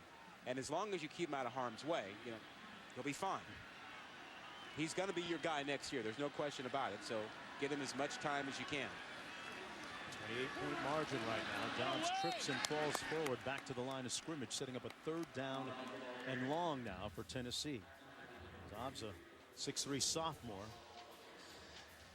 Played in 5 games this year. Started 4, won 3 out of those 4. Coaches like to say that he brings a lot of quiet swagger, if there's such a thing. Kind of a paradoxical term, but a quiet swagger to the position. He didn't strike me as quiet when we met with him yesterday. Yeah. He's incredibly personable, an incredibly bright young man. Just a joy to visit with. 3rd and 9. On the jet sweep. This is Lane. Check that. Young. Reverend Young picks up the 1st down. Knew exactly where he needed to get to pick it up. Stepped out of bounds after getting it. 9-yard gain on the play.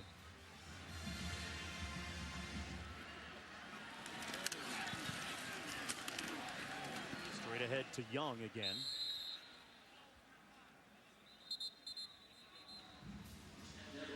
You know, they've continued with pace, up tempo, even though they are well ahead, and some teams might think about trying to bleed the clock, shorten the game, but they are continuing to run their tempo and run plays at a high pace.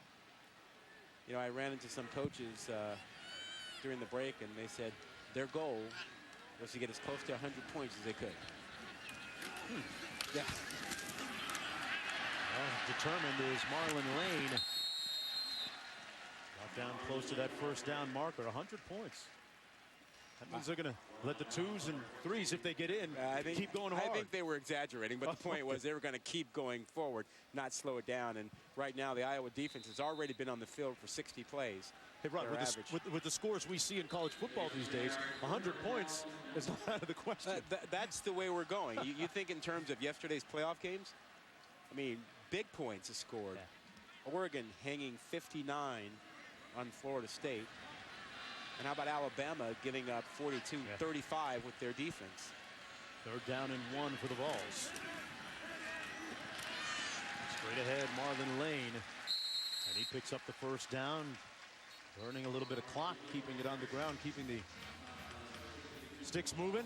You know, you mentioned the high scoring. I expect that this may be one of the highest scoring national championship games that we've had in a while. Just because like a 45-42 high scoring, would not surprise me to see both teams north of 35 points, just because that's the trend. That's where we're heading, and these teams are up tempo. They move it quickly. They're so effective catching the ball, throwing the ball. I could see a lot of points in that game. January 12th, Oregon, Florida State on the jet sweep. That's Howard collared, and that's going to be a flag against number 44, Ben Neiman. An 8-yard gain, and they're going to tack some more yards onto this.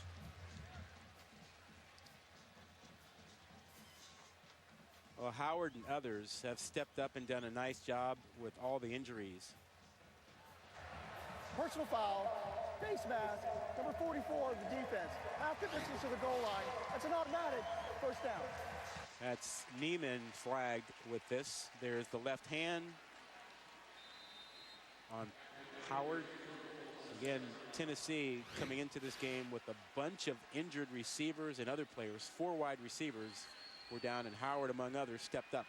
Tells you something about the depth they have. 1st and goal. Johnson in motion. Dobbs keeps it and gains about 2. Close to the 5-yard line. Nate Meyer making the tackle. 2nd and goal coming up for the Volunteers.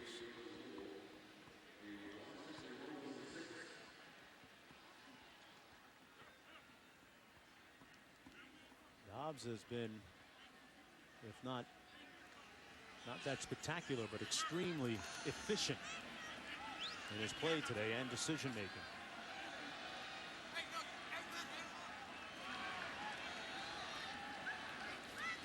Running down the play clock, Dobbs keeps it.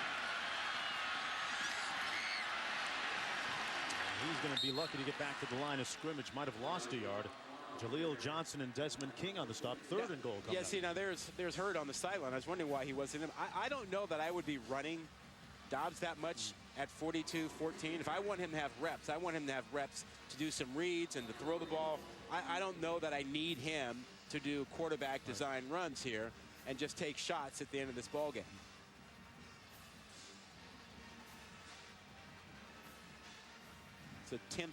That was the 10th play of this drive.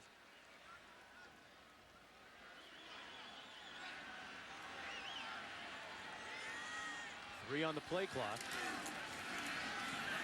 Dobbs going to keep it in again on a designed quarterback run, and 4th down coming up. Yeah, I don't know why you want him just to take those shots. I mean, you've got running backs. Put them in, let them. If you just want to, buy a little yardage there and bleed the clock and you want to kick a field goal, let somebody else take those tackles instead of your quarterback. He is your guy. He's going to be the key to your offense next year. With all due respect to Jalen Hurd, who I think will be fantastic. I think Hurd's going to be one of the outstanding running backs in the SEC, but still, the quarterback spot has got to be a healthy spot that plays well for Tennessee next season. There will be no quarterback controversy as Aaron Medley comes in to attempt this field goal. 19-25 on the season, knocks that one through from 28. And it's 45-14 for the Volunteers. Back with more in a minute. That's me last year. Why is this so hard? Doing my taxes the old way. And this is me this year. Thanks to TaxSlayer.com, I hit e-file and I'm done. File your simple federal return for free. Ready, set, refund. Your heart is precious. One of many ways to support its health is new True Heart from One A Day. It's the only heart health supplement with ingredients to both help lower bad cholesterol and support healthy blood pressure, and also includes CoQ10. Try new True Heart. The college football playoff system I invented, quite simple. The 4 best teams play each other, okay? Sandwich State wins, Dr. Pepper University defeats Banana Tech, overrated. All right, now these 2 teams play in the national championship. The winner of that game, naturally Dr. Pepper, gets crowned the first true #1 in the history of college football. That clear, Jesse? Bristol, Larry. Enjoy your lunch. That sandwich is a loser.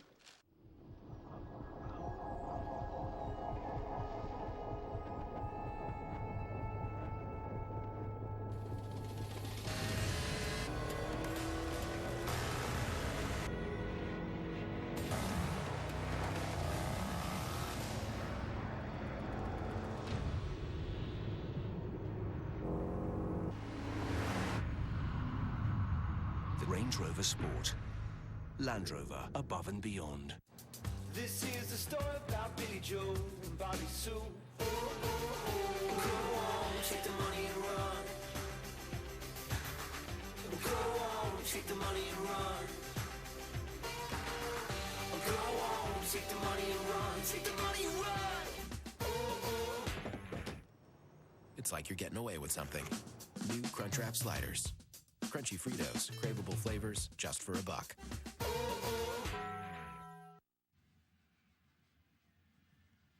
The 2015 Tax Slayer Bowl is brought to you by Visit Jacksonville. Go to visitjacksonville.com to learn more about upcoming events, travel planning, and all there is to do in the Jacks. Land Rover, above and beyond. And the Venture Card from Capital One. Earn unlimited double miles with no blackout days. Last night at the watch party on the Jacksonville Landings area part of town. Both games, Florida State, Alabama, and Oregon as well. Ohio State game, all those 4 teams. Meanwhile, the inaugural College Football Playoff National Championship presented by AT&T coming your way Monday night, January 12th from AT&T Stadium in Arlington, Texas at 8:30 Eastern Time on ESPN. This is Ken Ziri on the return as we go back to the studio. Chris Cotter in Bristol with the Sports Center right now, brought to you by Great Clips. Bad news for Steelers fans. Running back Le'Veon Bell ruled out for Pittsburgh's game against Baltimore on Saturday night. First game of the playoffs for them. He's got that hyperextended right knee. Expect Josh Harris to get the start in their backfield. Mark, Rod?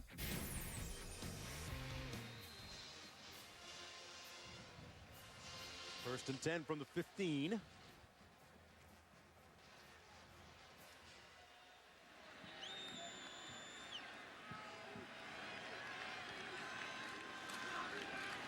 Rudock in a quarterback. And incomplete. You know, you mentioned the Oregon-Ohio State championship game. I was struck by the fact last night that a lot of Tennessee fans at our hotel were rooting for Ohio State. Yeah. And then I had breaking conference affiliation. Yeah, you know, the SEC solidarity was lost for a little bit there. And then some Tennessee fans told me in the hotel and tweeted at me that, hey, there's no love lost between Tennessee and Alabama.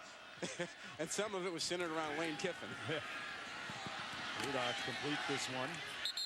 And Ziri will be pushed out of bounds short of the first down. It was interesting. We were watching the Auburn-Wisconsin game, and there were some Tennessee fans at the hotel we were visiting at the time, too. And that was kind of more split. Yeah. I'm not sure there was as much animosity towards Auburn as there was Alabama. Yeah, this is uncharted territory for the SEC. There's going to be a championship game. Who are they going to root for? Yeah. I mean, there's no SEC team in this year's championship, and they're used to having one. Yeah. So the SEC is a bystander for this one. It's unusual. 3rd and 9 for the Hawkeyes. Rudock had it tipped at the line of scrimmage, incomplete. And a quick 3 and out for the Hawkeyes. Both down, and Connor Cornbrath will come in to punt for Iowa. What do you think this means for quarterbacks for Iowa next season? Well, I mentioned the fact that, you know, this Beathard, there's been some talk about him perhaps transferring, and Rudock, I know for a fact that he's just short of his degree and could graduate and perhaps look around if he so choose to do. There's a flag, a fumble, an Iowa recovery, but will it stand? Got to let him catch the ball. Yeah.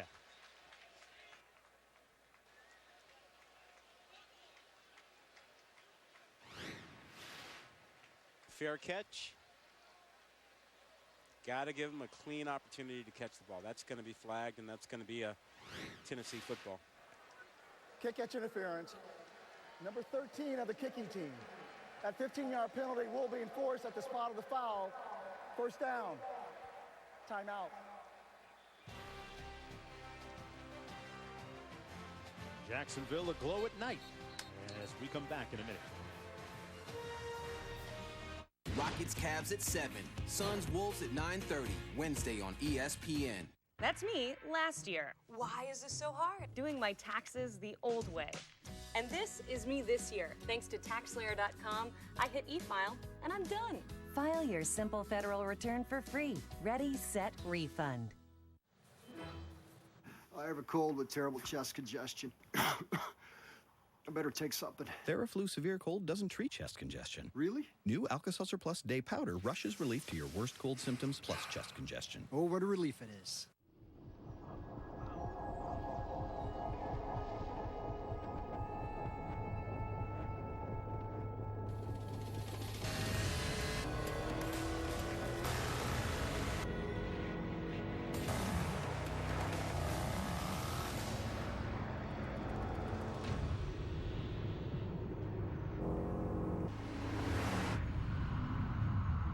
Range Rover Sport.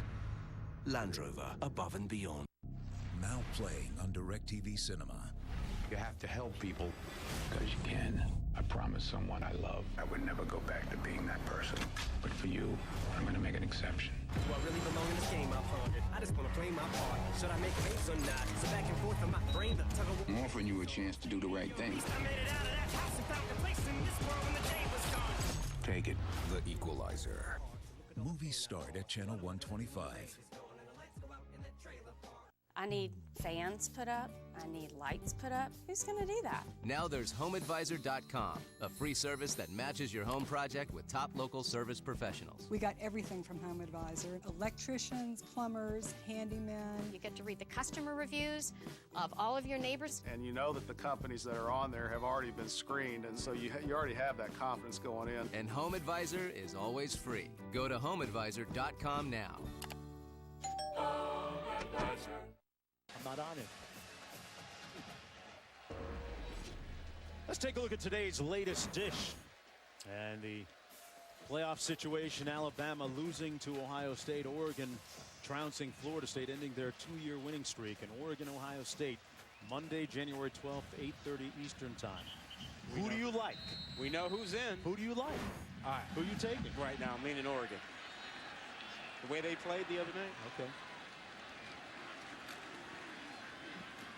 Tennessee first down and 10. Dobbs still in the ball game. Lane with the handoff, stopped up near the line of scrimmage. And it's always fun keeping score of the conferences at bowl season. Which one surprises you the most? Well, I don't know, but you got the big boys winning in the Pac-12 there, and then in the Big Ten, the big boys won for them as well. Michigan State, Ohio State, and Wisconsin. In the SEC, a lot of the big boys in the SEC West lost. 2 and 5. And then how about down there, the Big 12? Only TCU getting it done so far. But they made a huge statement. Yeah, huge, really huge did. statement. Now, this does not include our game. Well, I'm guessing that unless there's a bigger turnaround than Paul on the road to Damascus, that this is going to be a victory for the SEC. And they get that 6th win, just to use a little biblical reference. Yeah. Well, and you figure today you got a couple more games after our game, and that tote board will change. But clearly, the Big Ten has done well in this postseason so far. The Pac-12 has done well. The Big 12 has suffered, although TCU made a strong case that will help them for 2015, I believe. Yeah, you look at Tennessee and the rest of the SEC East, and they have done well. Run it here. And that's going to be Lane. Yeah, Missouri won, Rod. Yeah. Georgia won. South Carolina won, and Tennessee on course to get a win. 4-0 for the SEC East. Exactly. Now, I don't think you can minimize the impact of what gets done in the postseason here.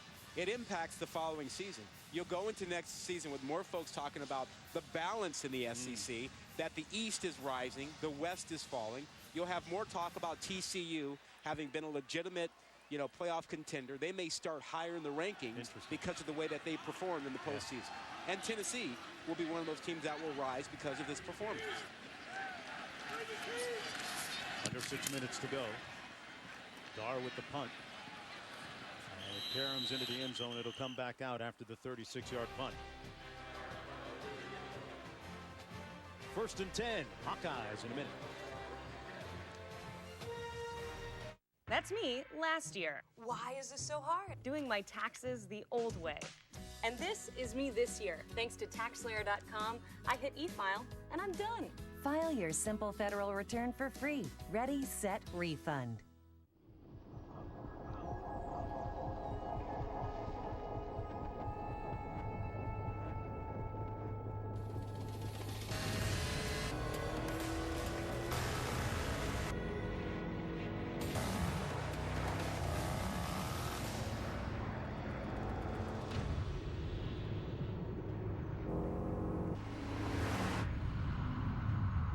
Range Rover Sport. Land Rover, above and beyond. Hi, I'm Tom. What can I get you? I need 6 large pies, pronto. Sounds like a party. Whoop, whoop. Introducing voice ordering on the Domino's app. Right now, get 2 medium, 2-topping pizzas for $5.99 each. Your old 401k is rolled over into a TD Ameritrade IRA. So, no setup fees?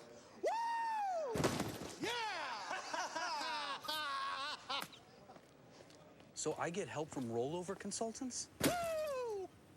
Yes! No rollover hassle. Great. Oh, we're spiking things, Robbie. For all the confidence you need. That's better. TD Ameritrade, you got this. Sure. Don't worry, they left for the game. Bram, this is Mark Helfrich. Get me Phil Knight, stat. Think Urban would miss the spring? Keep it. Bram. Playbook. You sure? No one's gonna know. Yeah. I forgot I have a meeting. Tell you what, folks, if it wasn't so chilly, there'd be a bunch more people in that pool right now for that lifeguard. Capital One Bowl Mania continues tonight. Number 11 in Kansas State. Coach Snyder's crew taking on number 14 UCLA in the Valero Alamo Bowl, 6:45 Eastern. Then Washington battling Oklahoma State in the Ticket City Cactus Bowl at 10:15 Eastern on ESPN. Now the Pac-12 with a chance to perhaps with a couple wins as Beathard hands it off. Pac-12 could go to 7-1 with a couple wins tonight by UCLA and Washington. Might be easier said than done. We'll see. Kansas State, very, very difficult. And there you see Mr. Dobbs, the aerospace engineer. Good quarterback, too. Pass complete to Smith. And his future looking bright, as is the future for Tennessee. They're going to improve to 7-6 with this win. And the wish of head coach Butch Jones going to be realized in the realization of their hard work paying off with this bowl win. You can't say that these bowl games don't mean anything. There were almost 60,000 people that showed up for this game for both teams. These bowl games matter to their communities and to the players themselves. You can tell by the effort put on, especially by Tennessee today. Hillier with the catch.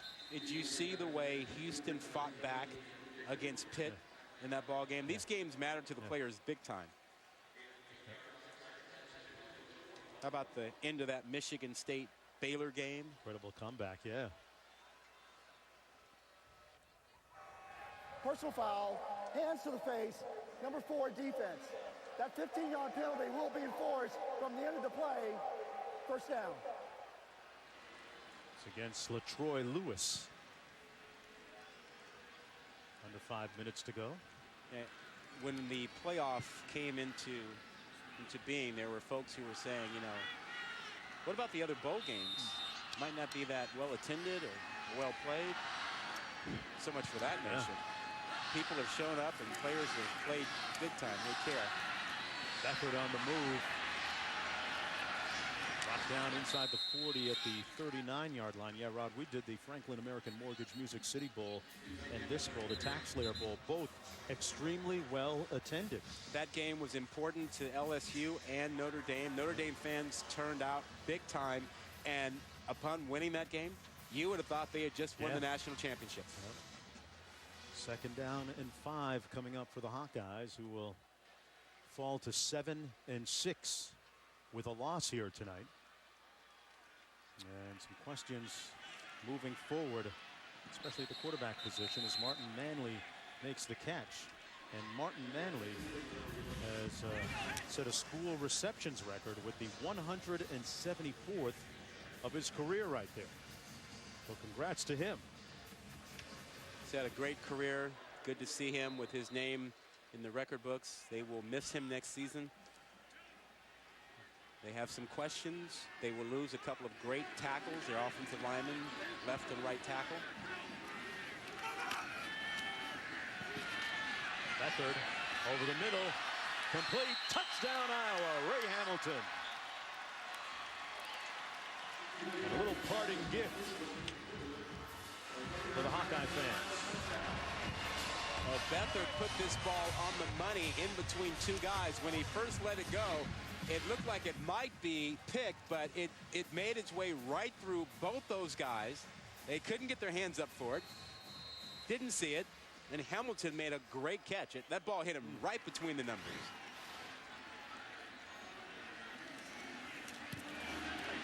An extra point good, and it's 45-21 for Tennessee as we go back to the studio and Chris Cotter. Mark, just a reminder, Valero Alamo Bowl coming up next. Kickoff in about 19 minutes time. Tyler Lockett, K-State's all-time leader, receptions, receiving yards, receiving touchdowns. Heck of a return man, too. Mr. Excitement. Should be a good game coming up. K-State, UCLA next. That'll be the last sighting for Brett Hundley. Yeah. In a UCLA uniform before he heads off to the NFL. And Tyler Lockett for Kansas State is really an outstanding receiver. That could be a really fun matchup. I love how year after year, since coming back, Coach Snyder just continues to get it done at Kansas State. Unbelievable. That pipeline of JUCO players that they use nearby and fitting the pieces in just the right spot. He's got a formula that works, no doubt about it.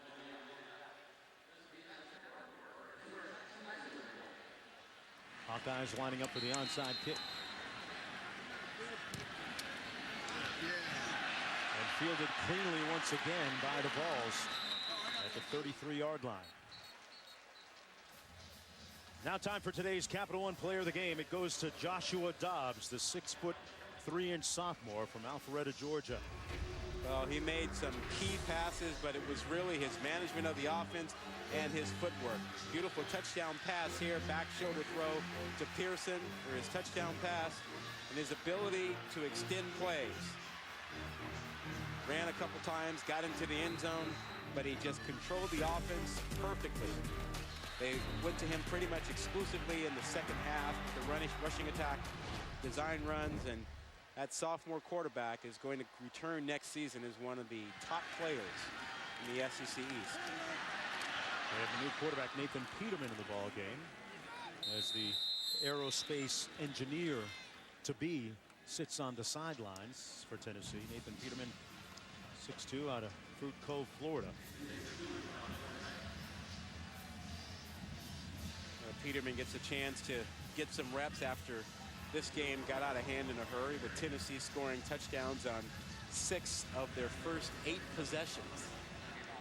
Talk about something escalating quickly. It's 28-0 first quarter. Tell you what, for one of the youngest teams in college football, they certainly showed a lot of poise today. 2nd and 5.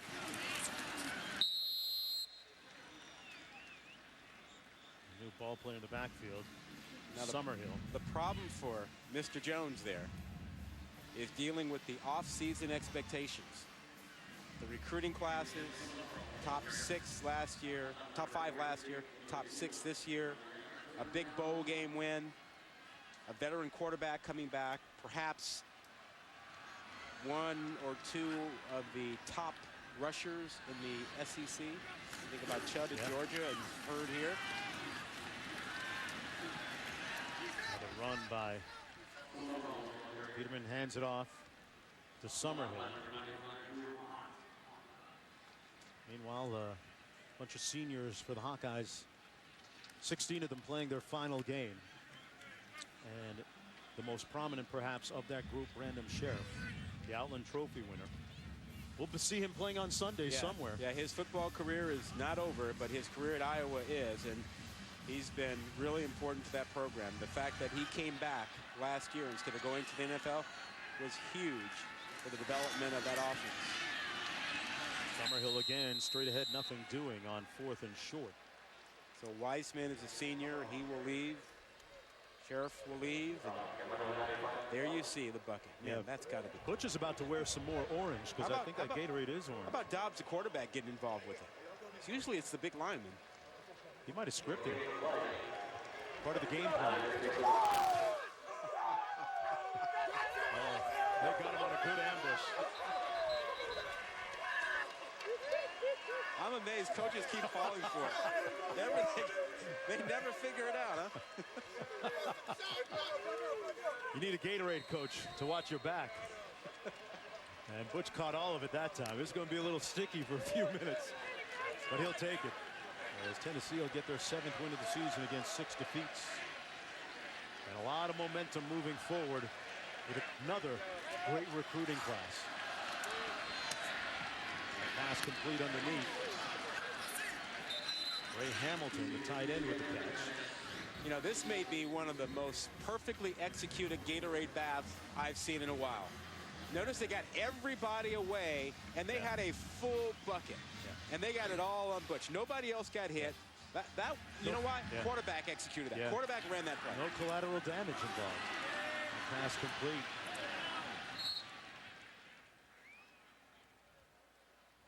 Under a minute to go.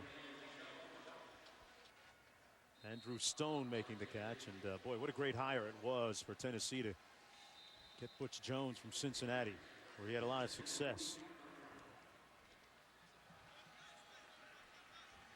It all started with their trip to Gatlinburg before the bowl game. They did a lot of team bonding. That really set the tone for this successful journey into North Florida. And a nice run by Beathard. Show me how you execute a great Gatorade bath. Well, this is great. Look, you got the bucket here. You get everybody away. They move everybody away so they have a clear shot at Butch. Little misdirection involved? Quarterback got everybody away. Look at that. Perfect. And the full bucket. Wow. The full bucket. Yeah, if you're the coach, you got to know something's up when people start running away from you. Oh, right? but they did it so perfectly. He didn't see guys moving away. They cleared a lane and got it right there. That's Dobb taking care of that. Great deception. Love it.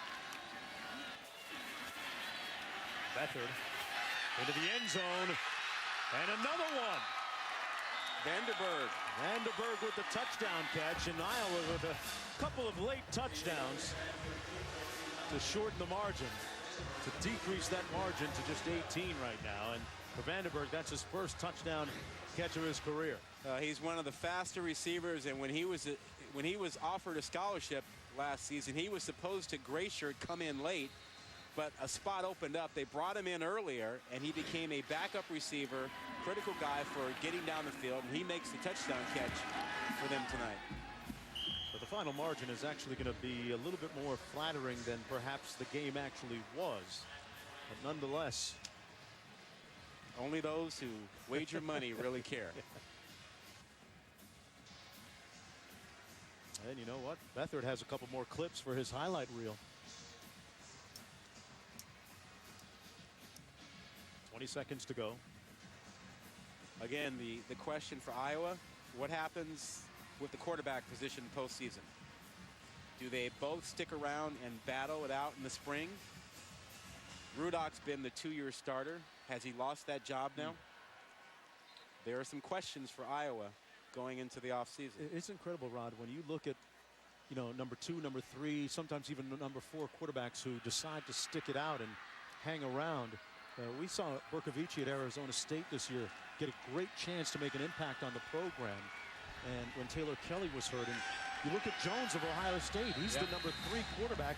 He's going to be starting the national championship game on January 12th. Imagine if Jones had left Ohio State. Imagine if he'd been frustrated last year and transferred. He would not have this experience. Well, we're talking about a different Jones under the lights here at Everbank Field. His name is Butch. His Volunteers with a 45-28 win, and the first bowl win for Tennessee in 7 years. And they're going to stop the clock, though, with 19 seconds to go, as he will give them their final instructions on the last play, which should be nothing other than victory formation. Take a knee.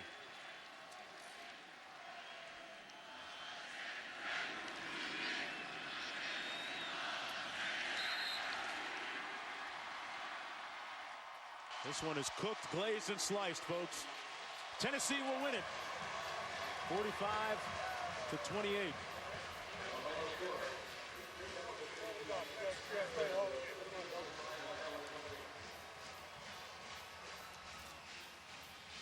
And the Vols are back in the bowl business as we go downstairs to Jessica. Well, Coach, you've talked all season long about the importance of momentum, the importance of this bowl win because of momentum headed into next year. What did this score create? Well, Team 118 finished. Everything in our program is about finishing. These kids have shown great competitive character all year. Highest GPA, 2.77. And now to be Gator Bowl champions, Tax Slayer Bowl champions is very special. Really, really excited for our seniors and the resiliency. And this is for all of Vol Nation coming out, supporting us like this. It's going to be a great night. Well, and for players that really stood out, Josh Dobbs, an aerospace engineer. You talk about the importance of that academic, but him on the field lighting up. How excited is Tennessee fans to look forward to his future? Well, again, he has a lot of room for improvement, but I thought he managed the game exceptionally well, and just really, really proud of everyone in our football organization and family, and youngest football team in America with the most difficult schedule in America. And we talked about the power of one and the resiliency, and they showed it, and they were rewarded tonight. Resiliency, how resilient are you doing? And all this orange Gatorade all over you. You know what? We'll take it every time. All right, thanks a lot, Coach. Thank you. I'm sure he will, as long as it comes in a season-ending victory in a bowl game, and there could be more with Joshua Dobbs at the helm of this Volunteer offense. Rod, it's been a great year with you and Jessica. Partner, I enjoyed it. Great fun. Thank you so much. 45-28 the final score. Following the game, tune into ESPN 3 post-game trophy ceremony presented by Capital One. For Jessica Mendoza and Rod Gilmore, I'm Mark Jones. Thanks for watching. Right now, we're going to send it to Chris Cotter back in the studio. Chris?